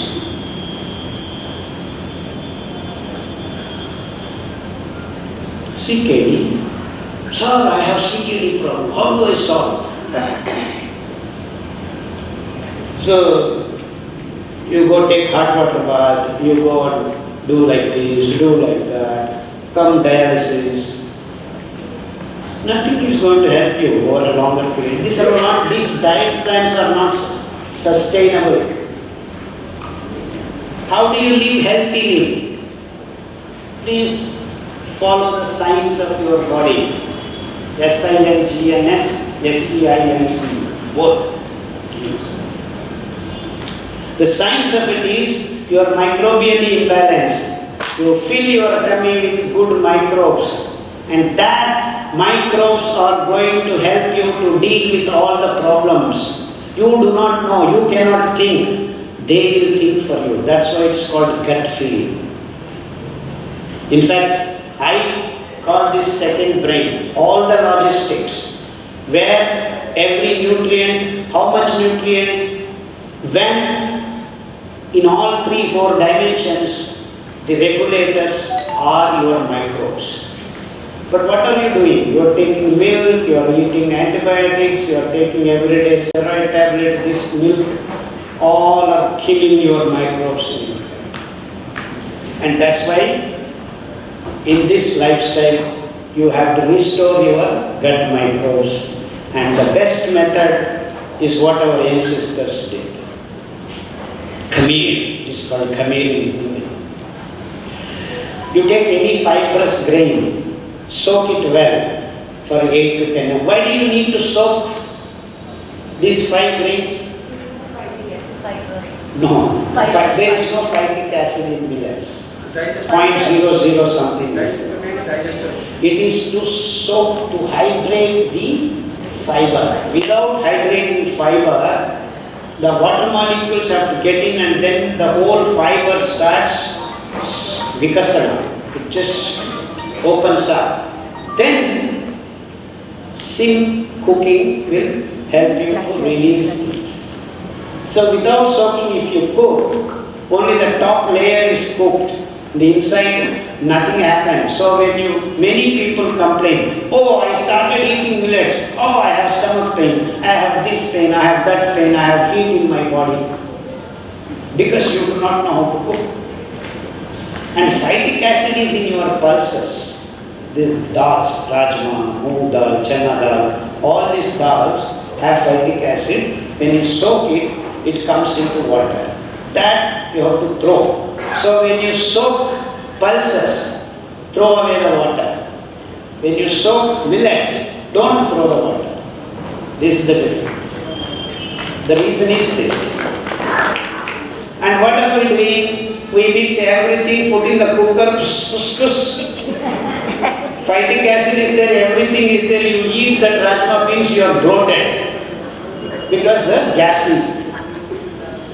So, our way of cooking, this is the problem with all. We have lost touch with our kitchen. Because, as I told you, the drone is coming with burger. That's what we are dreaming. Why the hell I should cook? The kitchen is gone. In fact, in America, there are no relationships because there is no kitchen. There is bedroom and toilet. Toilet is near the bedroom because they cannot hold the urine. As soon as you get urine, they have to run and sit in the toilet. That's why you have attached bathrooms. I cannot believe you have attached bathrooms. You shit where you sleep. But we are doing that. And you use a lot of chemicals to clean that place. That chemicals are good enough for you to get sick. The toilet cleaners, you are smelling, you are breathing every day from your attached bathrooms is good enough to get you nervous disorders. And that's why you are not able to hold your urine. So you run to the toilet. And the toilets is another big story. You are supposed to have your peristaltic movement to shit, which you are not allowing by the way you are sitting in this Western toilets. You sit like this. It's not open. It's pressure, pressure, pressure. And the shit is not coming. Whereas the olden days, what we used to do, we used to sit on the 3 fingers of the toe and support your buttocks with the heels. And this is called Malasana. You come to Shabarimala from the south, there is one god. He sits like this. And he is called a Nitya Yapana. He is always young. The reason is, it is symbolic. You remove toxic morbid waste on a daily basis. There are 4 kinds of waste in your body. One is shit, another is urine, another is sweat, another is carbon dioxide, the wash. So if all these 4 toxic, where does this toxicity come from? Any biological reaction leads to toxic waste. Like you are getting energy, taking oxygen and carbon dioxide is there. And if you keep it inside, you will die. In fact, America, the most popular method of suicide is they start the car in their garages and sleep in the garage. They die in the morning. We have carbon dioxide. So the carbon dioxide replaces oxygen slowly in the hemoglobin and it is not exchanged. You end up dead.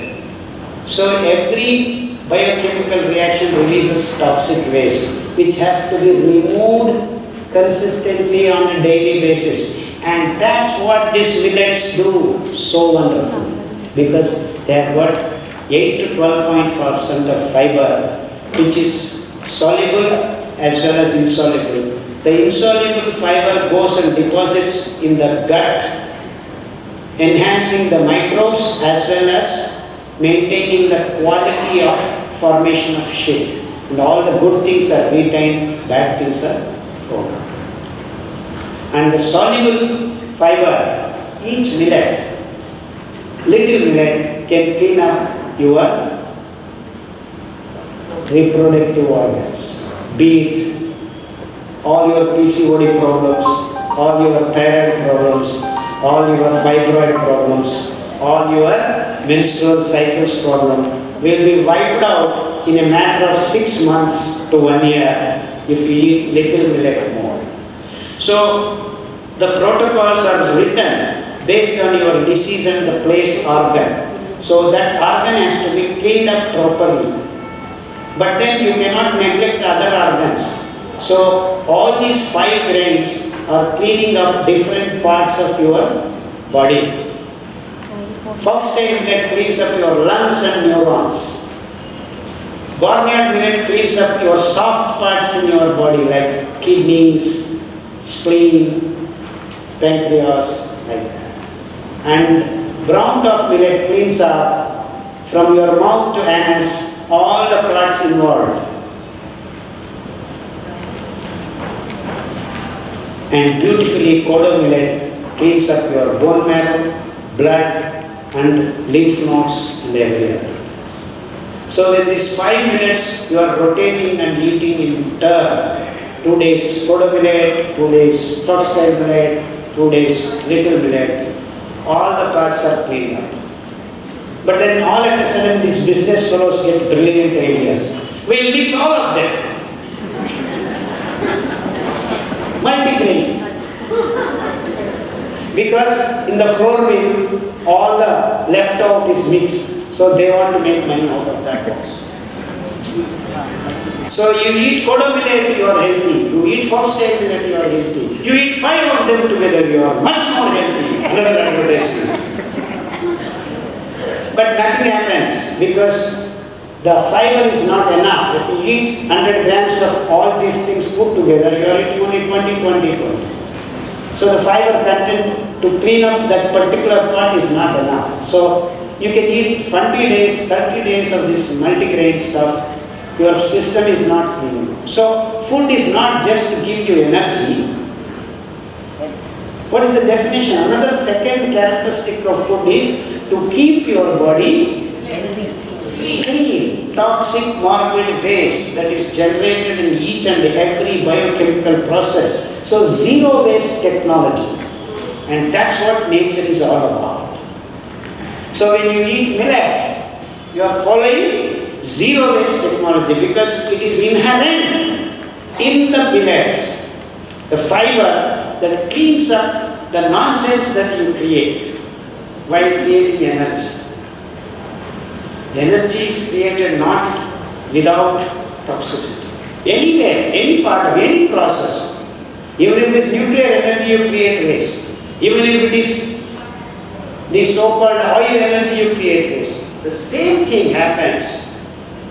Including the glucose when you fix, it is giving away oxygen.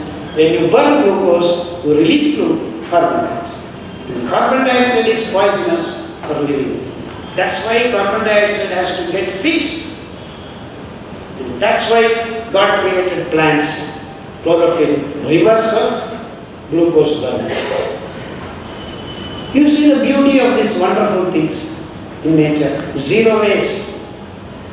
That same principle has to be there in your biological process. Otherwise, you become sick. Now, America, Russia, all these fellows, atomic energy, they boasted. Now the waste, they don't know what to do. They have loaded into trains and they are running all around their countries. There is a big train railway system that is carrying because they don't know where to keep. In Nevada desert, they try to keep this radioactive waste in lead cases. Still it is leaked and it is formed into the waters. This is the problem. When you create a technology, you have to have zero waste technology. And that's what is millet. Actually, you all guys should have clapped at least 10 times in the last, where you are all lost. Yeah. I'm happy you didn't clap. I'm glad you're all thinking. And that is my objective. Yeah. When I eat millets, I don't need water, I don't need food for another 7 to 8 hours because it releases water as well as energy slowly and steadily. And that is the science of, I like the word magic of millets. But there is nothing magical about this. There is nothing miraculous about millets. Why you are calling millets magic and miraculous? Because you are suffering with sicknesses that you have created by unscientific method of producing food and eating unscientifically. And you have no clue as to get rid of them. And every bit of millet looks like magic for you. And every piece of Dr. Khadar words looks like miracle for you. But it is just the contrary. You can bring lakhs of gangrenous patients, feed them this protocol. Out of lakh, maybe 100 may die. Remaining all will become well. Because that is what is science. Anywhere, anytime, anyone can perform this experiment. And that is the definition of science. Miracle, Christ touching someone, the blind woman became, that is miracle. I am not claiming that. This is science of millets, which has been taken away, hidden away, made money out of by introducing all these nonsensical, unscientific grains. So, the human race has missed the bus by design of few corporate companies. As simple as this. And we didn't ask question when we were told milk is good for you. And on top of it, these so-called doctors and so-called educated people ask me, how do you get your calcium if there is no milk in your food? Oh God, bless me. You want calcium? 10 times more of that is available in sesame seed. 4 times more is available in finger millet. Twice in groundnut. Why did these doctors not say a single word about sesame seed which can grow just with 4 rains without disturbing nature? And you can create tons and tons of it with just 4 or 5 rains. No. They want to create 1 liter of milk. You need 1,000 liters of irrigated water. And by drinking 1 liter of milk, you only have 938 milligrams of calcium, which you cannot absorb because your tummy has switched off the enzyme to digest milk at the age of 3. At the age of 3. So you can go on drinking milk, take paneer, all that, you only are going to load your kidney with excess protein and you have platform made for CKD patients. That's why when the milk and the eggs came into picture in the human society, CKD patients, you can draw a graph, perfect match. CKD patients increase and increase use of milk and eggs. Did any scientific institution do this study? No, because they are the ones who are controlling, telling that you get calcium from milk. And vitamin D, we are fortifying. But after taking this vitamin D fortified milk, osteoporosis has increased. That means you are not getting calcium at all in your body, and the bones, there is calcium, the body is sucking the calcium out of your bones. And many of the menstrual so-called 45-year-old ladies have osteoporosis. 63% people are entering into this stage. Oh, no problem, we have calcium tablet. All kinds of calcium supplements, $1 billion business. What science is there in this? I cannot understand. Please keep this kind of rheumatism, arthritism, osteoporosis, all names put together. Keep the patient in the sun and feed them till laddu made out of this sugar, palm sugar. Lo and behold, there was a lady 20 years on the bed, rheumatism, steroids, not able to hold, turning like this. 6 months followed this protocol of rheumatism and arthritis. Sat in the sun early morning for 6 weeks. After 8 months, she is driving herself a scooter. I have hundreds of these cases and they have not seen me. I have not seen these patients at all. I have not touched them. I have not even heard them. They have not even seen me or touched me. They have just got this protocol. In fact, they have not even heard my smartphone lectures. It is the science of food. It is the science of millets that does this. And that's why you think I am magical and miraculous. Because you are all floating in unscientific garbage.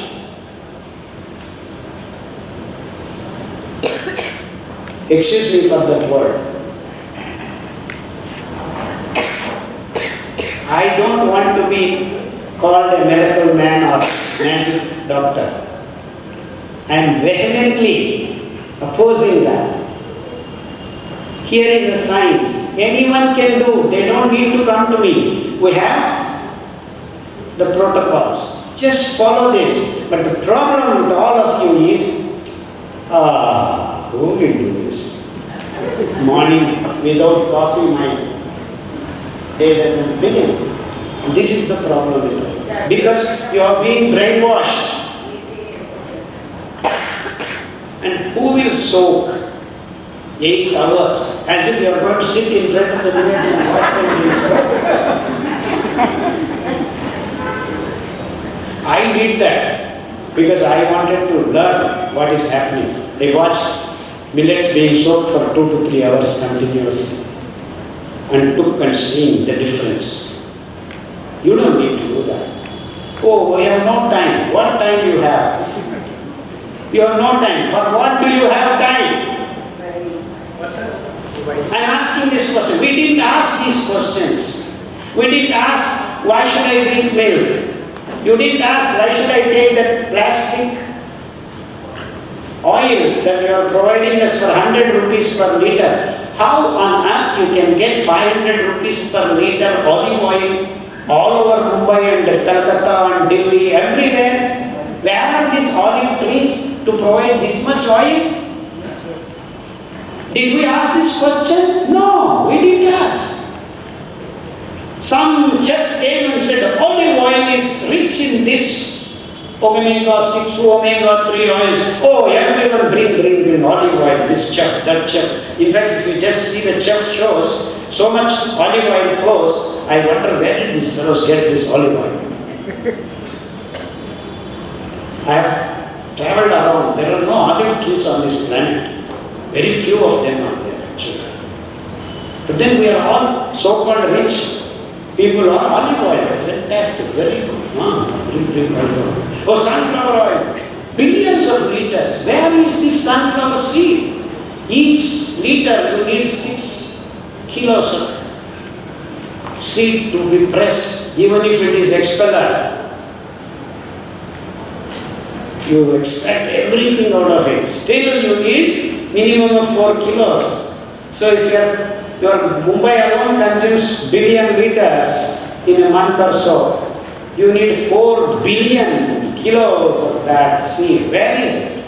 I want to know. We didn't ask these questions. And when they supplied rice and our south, our great leaders, 1 rupee kilo, free rice.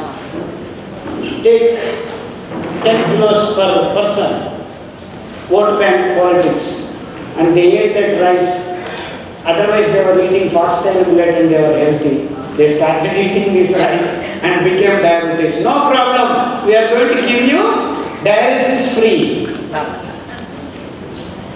This is what our politicians are promising. We are going to have dialysis units in each and every taluk headquarters, and if you have this card, some card, whatever, yoga card, yoga card, some arogya card, some card, it is free.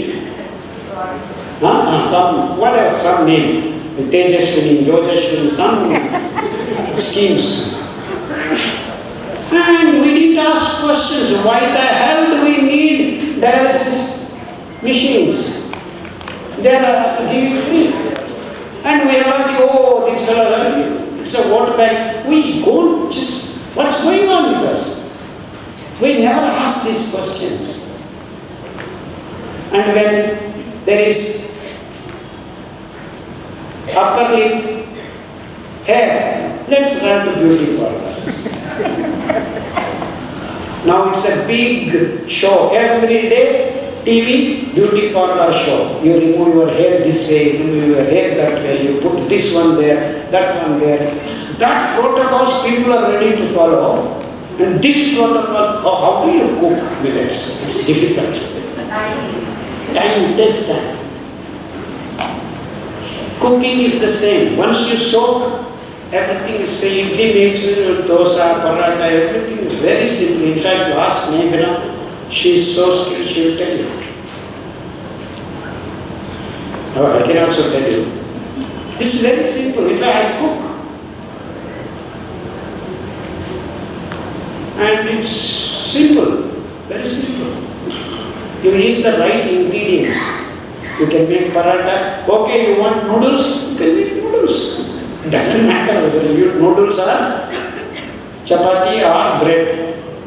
Only difference is when you make bread, you use hell a lot of energy. That's all. But you like bread, you eat bread, but make out of millets. But whatever you eat, drink 1 cup of khamir every day. Why? You want to see your gut microbes replenished because they die. Their lifespan is 21 days to 42 days. So they keep growing, but you need to keep replenishing. So at least once you are healthy, once a week at least you take khamir. But if you are sick with cancer, diabetes and all, please drink minimum of 1 cup, 200 ml of khamir every day. Initially, we actually tell many sick people, be on khamir for 4 or 5 weeks. Oh sir, I cannot eat khamir. Well, because he wants to eat whiskey. He wants to eat burji, omelette, these things. You are in a sick condition. To get you out of that, you need microbes to repair you properly. And that is the reason why you need khamir. Because they only know where is the deficiency, how much is deficiency, how to fulfill it. All these regulators, transporters, in its technical terms I am talking, which I don't like to. But it happens properly when you do this. That's why we made it into a handbook, simple, straightforward. And don't think this has no science. Each and every sentence is science in this book. And that's why we call this actually the science and art of living. It is science and art of living. Art because you need to cook with art. Science because what you cook, what you eat is science. So, you understand the importance of millets, which is being hoodwinked by these corporate people to the whole human race.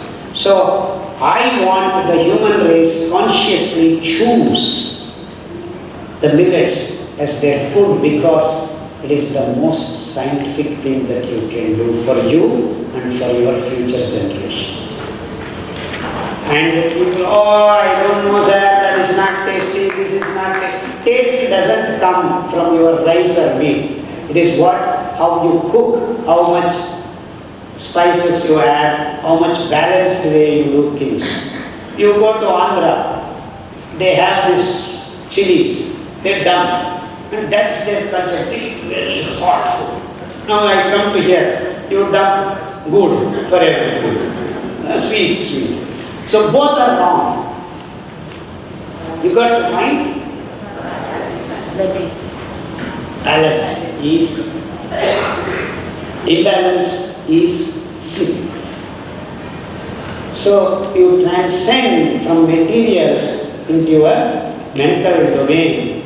And that's where you create thoughts. That's where you create your health. So where does the decision? It's here. So what to eat, how to eat, what to not to eat is all. See, these things have to come from conscious choices. But you have not made these choices. You are being brainwashed by these external factors. And I am trying to tell people, please make choices on knowledge. It is the knowledge that makes you healthy. So choose things knowing what you are doing. See, now there is a pit here. I know there is a pit. So what do you do when you go nearby? You want to fall into the pit? You start thinking, how do I go? Do I jump or go around it or put a ladder? So you are thinking of different ways of doing things because you know there is a pit. Now imagine you don't know the pit. You have no idea. You will fall in. And that's what has happened to all the human race according to me in the last 100 years, that we have been hoodwinked, that there is a pit. Now we are in the pit. And the ladder is millets. This choice of rice, wheat, sugar cane, milk has yielded great damages on the planetary environmental conditions, because each kilo of sugar requires 28,000 liters of water. The same kilo doesn't require any water. And if we take water as the parameter of one of the environmental wellness, if you are eating 1 year of wheat, give me that much water, I will eat 30 years with millets.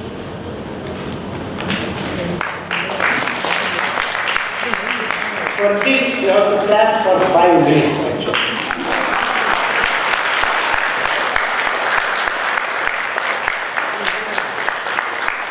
And all these environmentalists are saying, save water, save water. Oh, this lady has opened the tap and the water is running. This Bollywood fellows and all these TV fellows are showing that poor lady opened the tap, there was no water actually. So she forgot to leave the tap closed. She walked away because there was no water, she walked away. Then these municipality fellows release water whenever they are happy and the water is flowing. Then this journalist go. So she has opened the water, she didn't close. So you are wasting water. But you are eating wheat, you are wasting 1,000 times more water. 1 year of wheat eating is equivalent to 30 years of millet eating. 30 years. And how much water you want to save? So don't talk all nonsense by these environmentalists. If you are a real environmentalist, you will start eating millets this second onwards. And growing millets is the only way to bring back the top layers soil of the broken land. Because it is the roots of these millets that can save the soil from even the worst typhoons and the biggest flood. Even if there is a flood of 100 kilometers water flow, the soil you can hold by this roots. So wherever there is space on the soil, please grow millets, not to eat, just to save the soil. The runoff. In fact, our only scientific way of bringing back our soil to fertility is growing millets. There is no other way. There is no other way. Nowadays all are writing songs, save soil, save this, save do that. But how do you do that? By choosing to eat millets, the whole planet. Actually, my dream is to grow millets all over the world, and there is no need for anyone to buy food actually. It's the most freely available. It can grow anywhere and everywhere. 10 degrees centigrade it can grow, 45 degrees also it can grow. Whereas your rice, wheat and sugar cane cannot do that. You need so much hangama, so much energy, so many dams, so much denuding the forest. And we think we are all very progressive, very scientific, very... See the mistakes we have been doing one after the other? And we call all these fellows scientists. I mean, it's been 100 years. We are not able to figure out that there is a problem.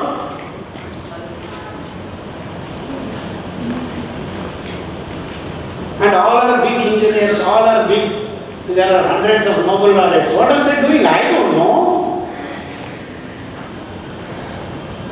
It is so simple that we are imbalanced. We have to correct that. And we have done. Of course, in small numbers. They are not small actually. Lakhs of people are getting healed. Lakhs and lakhs. Without mind. We have no hospitals or anything like that. It's all done in their kitchens. It's all done in their kitchens. It is the mothers, it is the sisters. In fact, inspired sisters are actually doing this. In fact, there is near Hyderabad one lady. She just cooks 25 kilos of millets, puts it in a cart, and goes and stands in the center and feeds all the poor people. And they have started throwing away their diabetic tablets. 6 months she has done. Wow.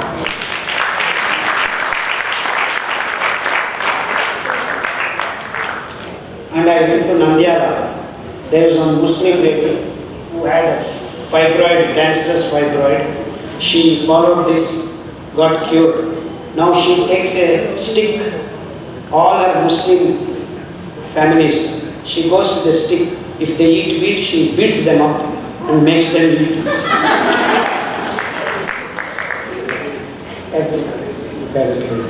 Now I'm not cooking up the stories. I actually getting the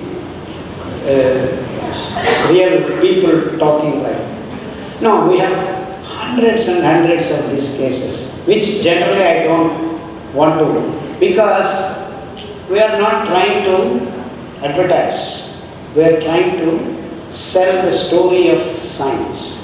We are trying to sell the information, not for money. We are trying to sell. Why I use the word sell is because you are all brainwashed the other way around. So I have to sell you with the result of people getting well. There is no money involved here, but I still have to sell you the information because you are not willing to give up your whiskey, you are not willing to give up coffee, you are not ready to give up your omelette, you are not ready to give up your sandwiches. That's why I use the word sell. The sell is an economic word, but I want to convert that into an ecological word. So let's leave this economic model and try to embrace the ecological model. Because I always look at, how much water, how much soil is destroyed, how many honeybees are gone, how many birds are going away, how many animals are getting killed. This is my calculation. That is my economics.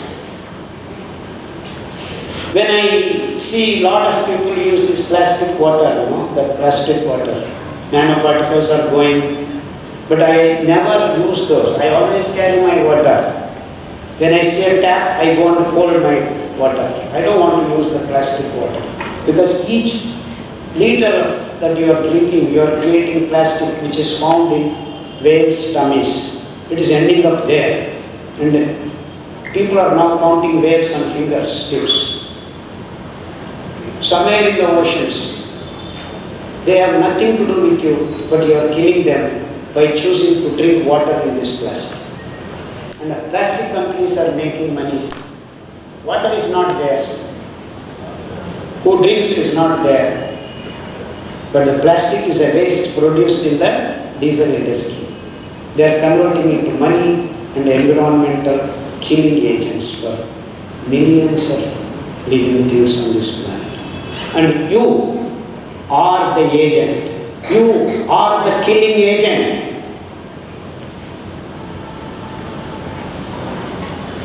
I am pointing the fingers to each and everyone who drinks water in the plastic bottles. You are the killing agent.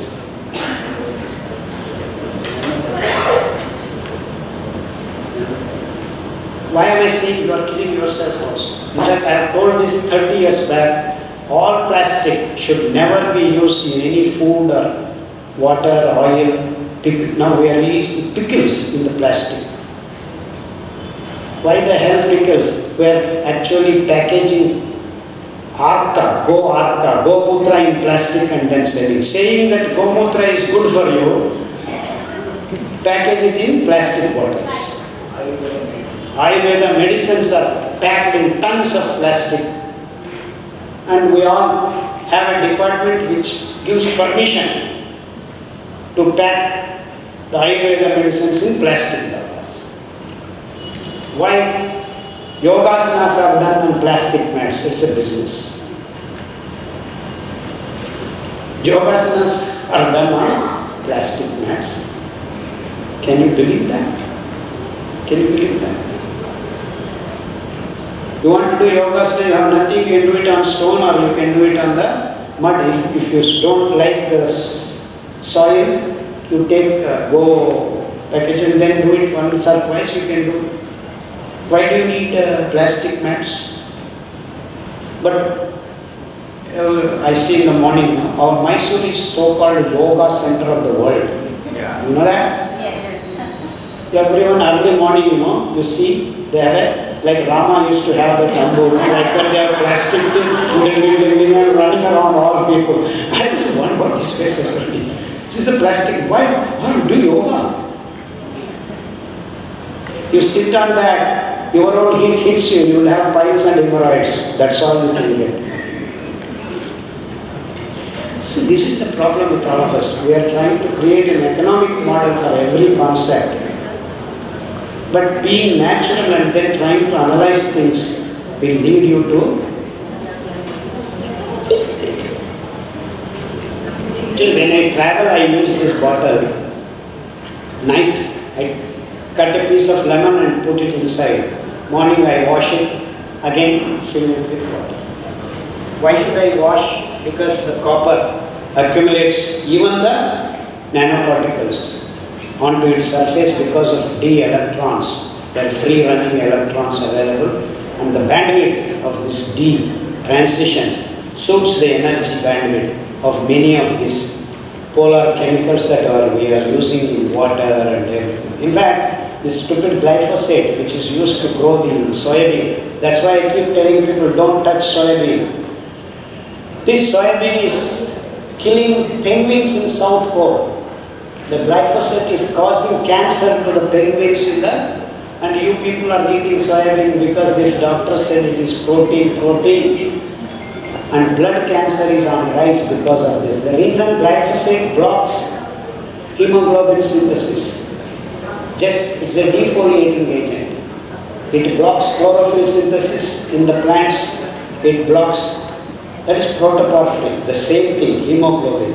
If you keep iron, you have blood. If you keep magnesium, you have green chlorophyll. You keep iron, you have red hemoglobin. Otherwise, it is one and the same. So, when it can block chlorophyll synthesis, do you think it cannot block your hemoglobin synthesis? But still, these doctors are not talking about it. These scientists are not talking. I keep telling you, the moment you utter soybean, please keep 1 mile away from it. You want protein, you eat rajma beans, no problem. But do it the way I told you, soak it. Soak it for 5-6 hours, wash it once or twice, and then you get good proteins without fighting acid.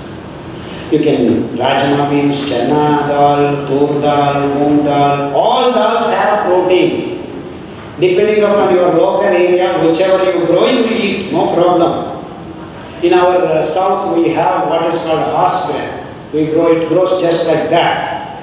And that's very good, no problem. You sprout it and make nice heat, the steam, and then mix it with some 1 or 2 vegetables and make a roll and then give your kids.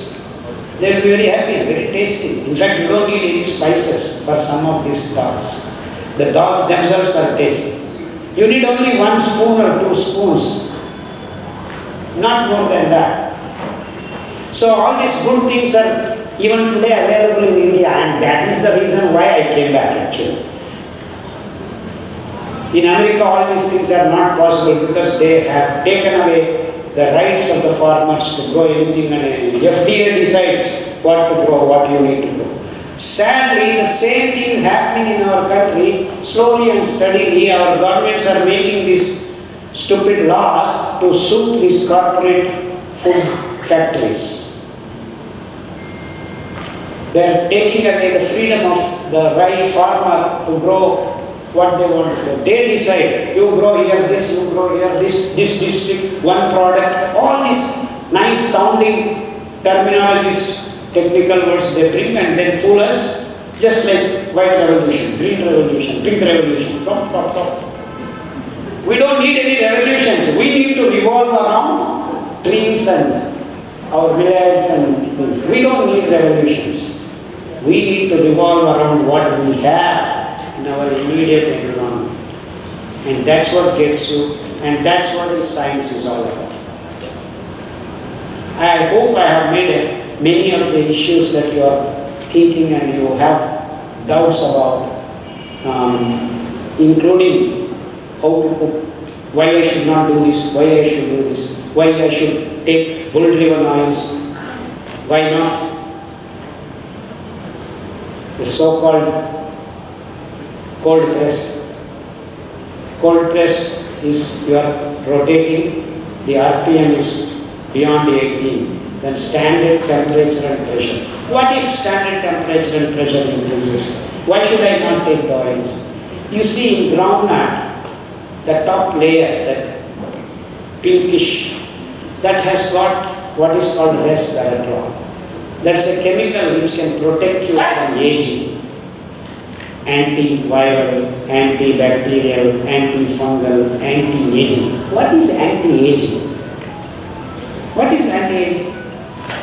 It is to clean up your nerves, nerve centers, everyday metabolic waste, so that you can remember, you can function the way you used to function 5 years ago. Say, I have climbed my Chaundi, there is a Chaundi betta in our 1000 steps. In 1975, I climbed that in a matter of 29 minutes. Now the other day, I went and I climbed in 30 minutes. 1975, now 2020. That is me not aging. I am 65 now. I was 25 then, for 40 years, yeah.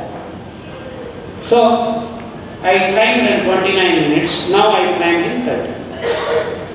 And that is what is health is all about. That is what is health is all about. So, that is anti-aging. Now, if I were to drink this plastic water, plastic oil, plastic sweets, my nerve centers get toxicity which is not removed. So I have helped myself by eating millets and not eating milk and not drinking milk, keep my nerve centers clean, and that keeps functioning. I can move all my finger joints any way I want. And that's what God has given us. By not keeping toxic waste accumulated in my joints, I am able to do that. In fact, I keep doing this just to encourage you. This is the most important thing. Why? What happens when you sit like this is the peristaltic movement of all these bowels happens immediately. Even the gases that are stuck will go up. In fact, that's what it is. Apana vayu. So you sit like this for 3 minutes. People are not able to sit on the regular Western toilet for more than 5 minutes. This is the problem we have. So the cleaning takes place even at the 65. In fact, if I continue to do this, and if and when I live up to 100, I can still do this. But you have to keep doing it. You have to keep doing it. That is the training of the muscles, training of the nerves, training of the... And that's what makes you... And that health is done by this resveratrol kind of complexes that are available in our oils. And when you rotate this RPM high, just the bonds shift and it is no more anti-aging chemical. So the bull-driven oils are very important because the bull rotates 1 RPM or even half sometimes if it is a bigger bull honey. So the oils are not losing the so-called, it's not a nutrient actually, it's something chemical that helps you to detoxify, to clean. So the natural processes always help you. So these are the scientific reasons why we should not go for too many technology-based, see, oil expellers are there, they actually rendering, they heat for high temperatures oil comes out. And that is not the right way to do things. So naturally what we were doing, ghani oils, chicky flour, you know there are particular kinds of flour making. They have hydraulic balls rotating and you get powder. These things are not good for food preparation. So it takes time to make good food. It takes time to grow food. And you cannot say I have GM technology, I will do this, I will do that. But why do you grow things? To get healthy. But what are we doing? Our agricultural practices are creating sickness and we are going on and on and on without questioning. So I like people to ask questions. When you ask questions, it's not that they are going to change. You are going to change. You are going to change. And each one asks questions. When everyone changes themselves, then things do not require anything else from any side anywhere. And that is my objective. Single objective of my traveling relentlessly is to ask people to ask questions. Thank you very much. Respected sir, we are extremely grateful for your enlightening talk and sincerely thank you for your glorious presence here today. Sir, we are extremely grateful for your enlightening talk and sincerely thank you for your gracious presence here today and making this Sunday afternoon so memorable for us. I'm sure there's a lot of questions and I see a lot of hands already going on. So with your permission, there are some people who want to eat lunch, probably because they have some health conditions. So is it okay if some people can have lunch and we continue the... Is that okay, sir? I hope that's not disrespectful. Okay. So... We are really motivated with this talk and I think we want to take that first step towards shifting to millet. So we have a full millet lunch arranged. I think I would request all the viewers who would want to start about taste the millet and take that first step towards a healthy living. Wherever we can keep asking questions wherever we have doubts. So thank you. But we like the lunch to be a little quiet place, so because there's a lot of questions, I'm sure. So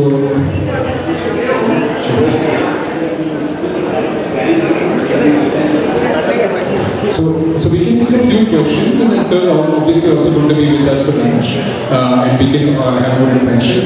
And I believe. Right. So maybe sir, you can say I'm happy to facilitate the questions. Would you like to, since I've been along, you're fine standing, great. So I think we have a few mics. Yes, please. If you can have some mics put it on. Okay. Sir, what should be our routine from morning till evening for a healthy life? Like first thing in the morning, then breakfast and lunch. No, there is nothing like that. I am very flexible. Generally, I don't want to miss my Surya. When that fellow keeps giving us appointment, we keep missing it.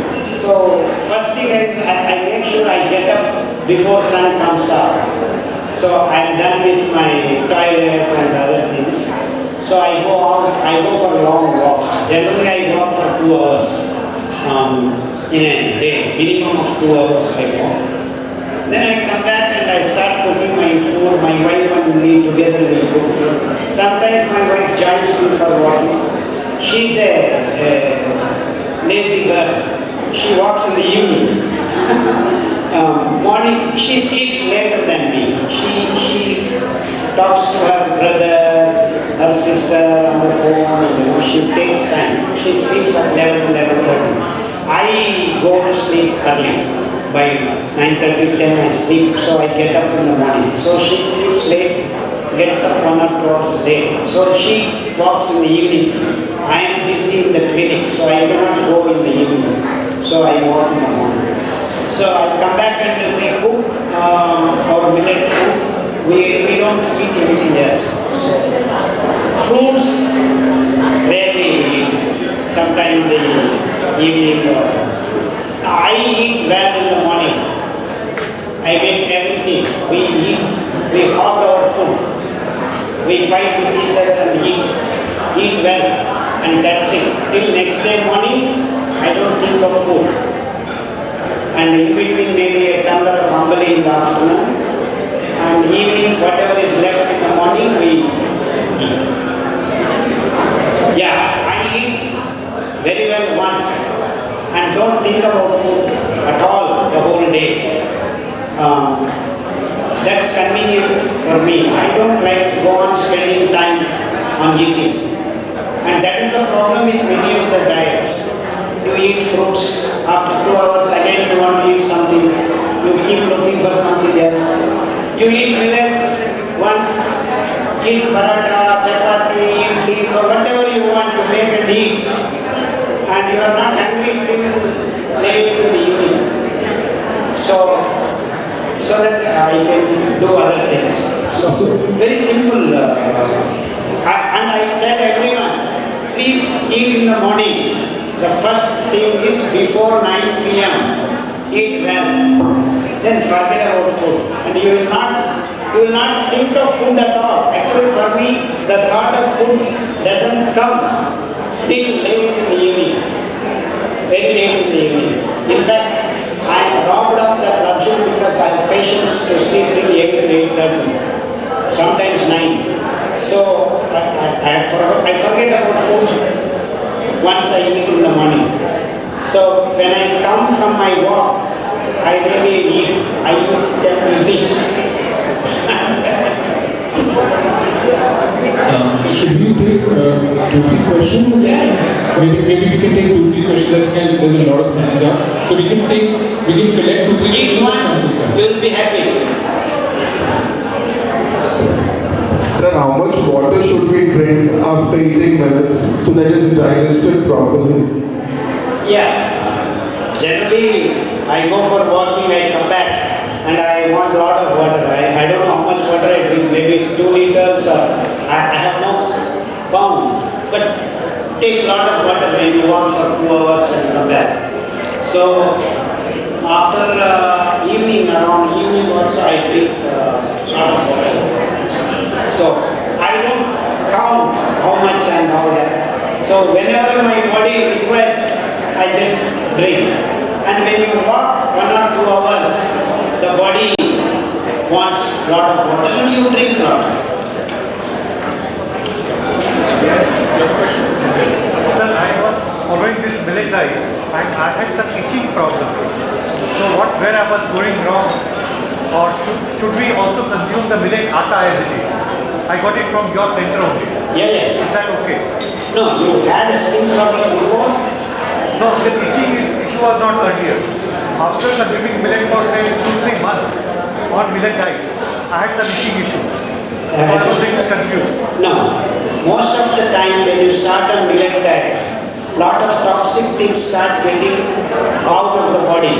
So for 6 weeks to 6 months, you might have not noticed the earlier period of your life. Small things, they will actually resurface and you will be alright. And what about atta, sir? Atta. Millet atta. Millet atta you can soak for 2 hours and make your chapatis. Oh, soak for 2 hours. I don't think the people who sell you atta are soaking and then making atta. Because if they do, it goes bad, no? No, I got it from your place only. No, I don't know my place, I have no shop. But whoever sells atta will not soak and dry. Because if they soak and dry, they cannot sell for longer period. Right. Shelf life is reduced. Let's take everyone's questions and then... Hello. Good afternoon, sir. My wife and I, we are using the 5 positive millets that you say for the last 45 days. In the last 45 days, we have not seen much of a difference in our health system or something. 45 days. Yes. Yeah, you need minimum of 6 months. minimum to satisfy. But I have two main questions. Like when you say that rice was introduced, or wheat was introduced about, let's say, 150 years or 100 years back. So when you say about the lifespan of human beings, say the Khaitan period or whatever, it was just about 35-40 years. The lifespan of the human beings has increased in the last 100 years. Be it Japan, developed world or whatever. So what explains that the lifespan has actually increased rather than, when we were eating nice, there was no pollution. Still we were living 940 years. Now there are two issues here in your question. One, that people were living for 35 years. They are taking it for granted. Second is that we are living more now because of protecting from natural elements. So there are many natural elements that were killing people, like falling into the pit, animals coming, snake bites, this bites, that bites, because we were not protected from the elements. In fact, the single reason why you see the increase in the lifespan is protecting from the natural elements. The averages are calculated by overall. So in fact, millions of people are dying. So the average lifespan has come down. But then, if you go to a tribal area, there are people who have lived 120 years. Very healthy. And those are the fellows who have done these things right. So you are comparing apples and oranges. And your question is actually a brainwashed question, which all the so-called scientific world keeps asking. So you have not analyzed your question. One, you are comparing apples and oranges. This is a very important question because everyone comes up with the same question. Lifespan. This lifespan business is a hoodwinking question. Now come with me to my western Ghats. I will show you a tribal group whose lifespan is minimum 100 years, even today. So have you hearing this pattern in your question? No, you are not. So the question is falsified according to me, and the corporate world has put up this question. So that is the real answer for me. But I will go one step ahead and say, anyone who follows natural food processes, even a sick fellow, becomes healthy over a period of 6 months to 2 years. Why do I say 2 years? Because neurons and nephrons are taking 7 years to replenish, to become healthy. That's why even if you have a small disease which is connected with neurons, will take long period. And kidney and neurons, without that, our system doesn't exist. That's why I keep telling any disease, even if it's small disease, requires 6 months to do. The second question is,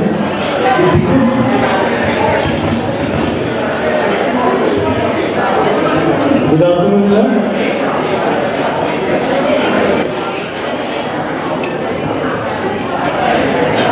My question is slightly little away from the millet. It's about the method of cooking. What is your take on the mixing, pulverizing, high-speed motors, and also second, about pressure cookers? Answer is no. No, sir. I want kitchen. I want two things in the kitchen. Thank you. Sir millets को प्रीसोक करके हम store कर सकते हैं क्या? Millets को प्रीसोक करके 6 to 8 hours, जैसे के लिए मैंने उसको सोक नहीं किया. सपोज 1 kg मिलेट मैंने प्रीसोक कर लिया 6 to 8 hours के लिए, फिर मैं उसको प्रिजर्व कर सकती हूँ सन ड्राई करके. Yeah, but again it gets dried after a long period. Again you have to soak. If you use it immediately within a week, then you don't need to soak for against the 8 hours. Right. So half an hour soaking will do. Okay. I can store about 1 kg of millet for 1 month or say. Yeah, if you are storing in the refrigerator, you can store for a week or 10 days. But sir, जब मैं प्रीसोक करती हूँ millet को 6 to 8 hours, और मैं उसका जब flower बनाती हूँ घर पे मिक्सी में ही, नॉर्मल मिक्सी में, तो वो तो वाटर मुझे तो फेंकना होता है ना प्रीसोक किया हुआ, तो उसका सारा न्यूट्रिशन खत्म हो जाता है. Don't throw.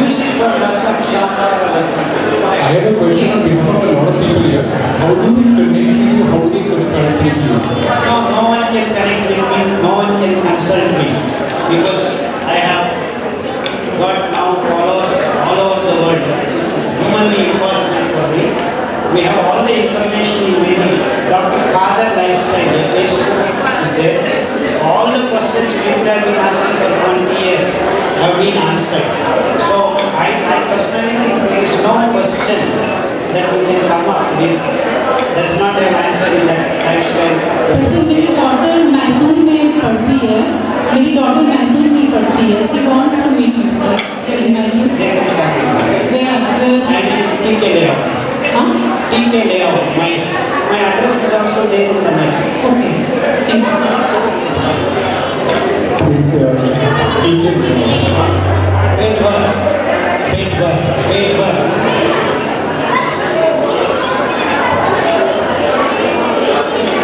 No, आपका path committee is good enough for your coming.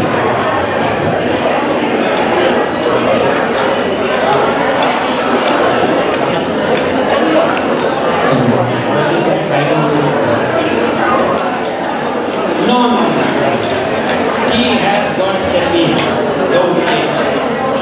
No, the decoctions are very. There are some very specific questions, like someone's father has liver cirrhosis, CKD, someone mentioned about liver. So how do we address that? And there are many of these questions. Liver hemangioma, every disease condition is found in these protocols. 108 disease conditions are there. You just have to browse through and find your problem. You have to keep eating that only. As many number of times you want. No. Follow the process. Read it.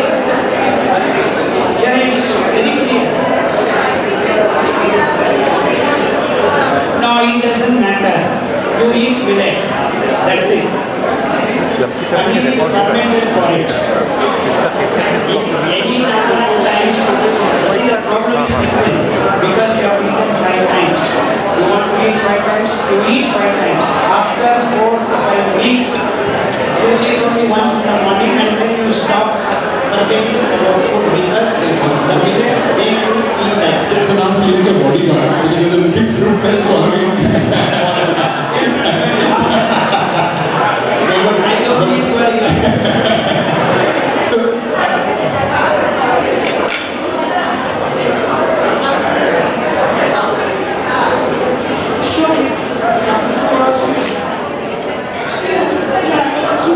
a lot of people want to know where do we get millets, how on these questions. So how many other cities where you've gone, these groups that have come together, maybe a group like this in Kolkata can come together and more information can be reached. Is there any guidance on that? Basically, you all need millets.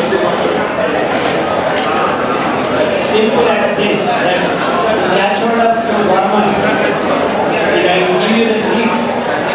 They will go to supply you. But I don't believe that Karnataka supplies millets to the whole world. Because you can grow them anywhere in the world. So, it is you who consume. Decide the farmers. So, you all can get together and reach out to your farmers group. Tell them they will grow. You will supply the seeds and the information so that you become self-sufficient. You don't need to keep getting things from Karnataka. This is my group, sir. This is organized by someone. So, who knows you? And she will be a group and we will also invite sir again once. And this is first to come up. Yes, 9433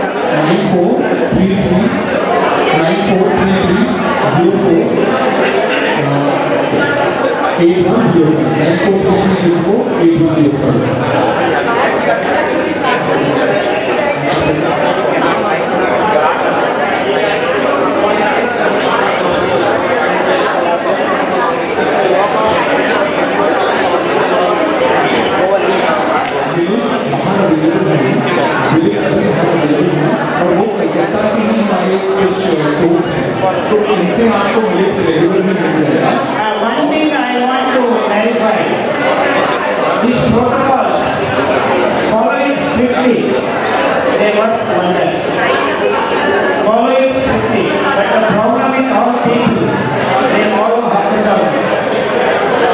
give up their coffee, they say they are following their protocol. They don't give up their net, they say they are following their protocol. They do everything that is there in the protocol. And apart from that, they also smoke sometimes, they also have water sometimes. So those things have to be out of, because they are the real problem. They are the cause of the disease. So you have to do the root cause. You cannot keep doing the same mistake again and again.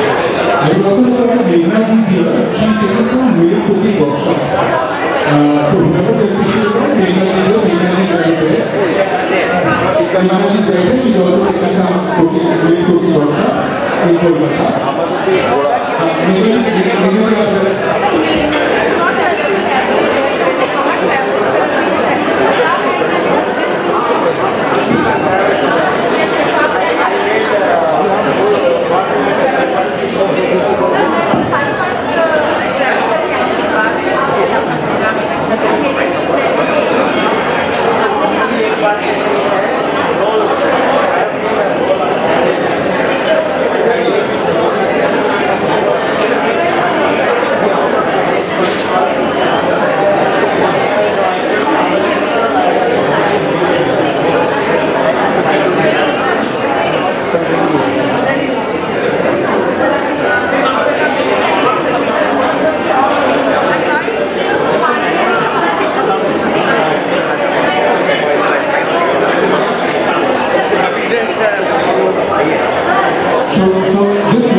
Sir, I have a question. I represent the Hindusthan already found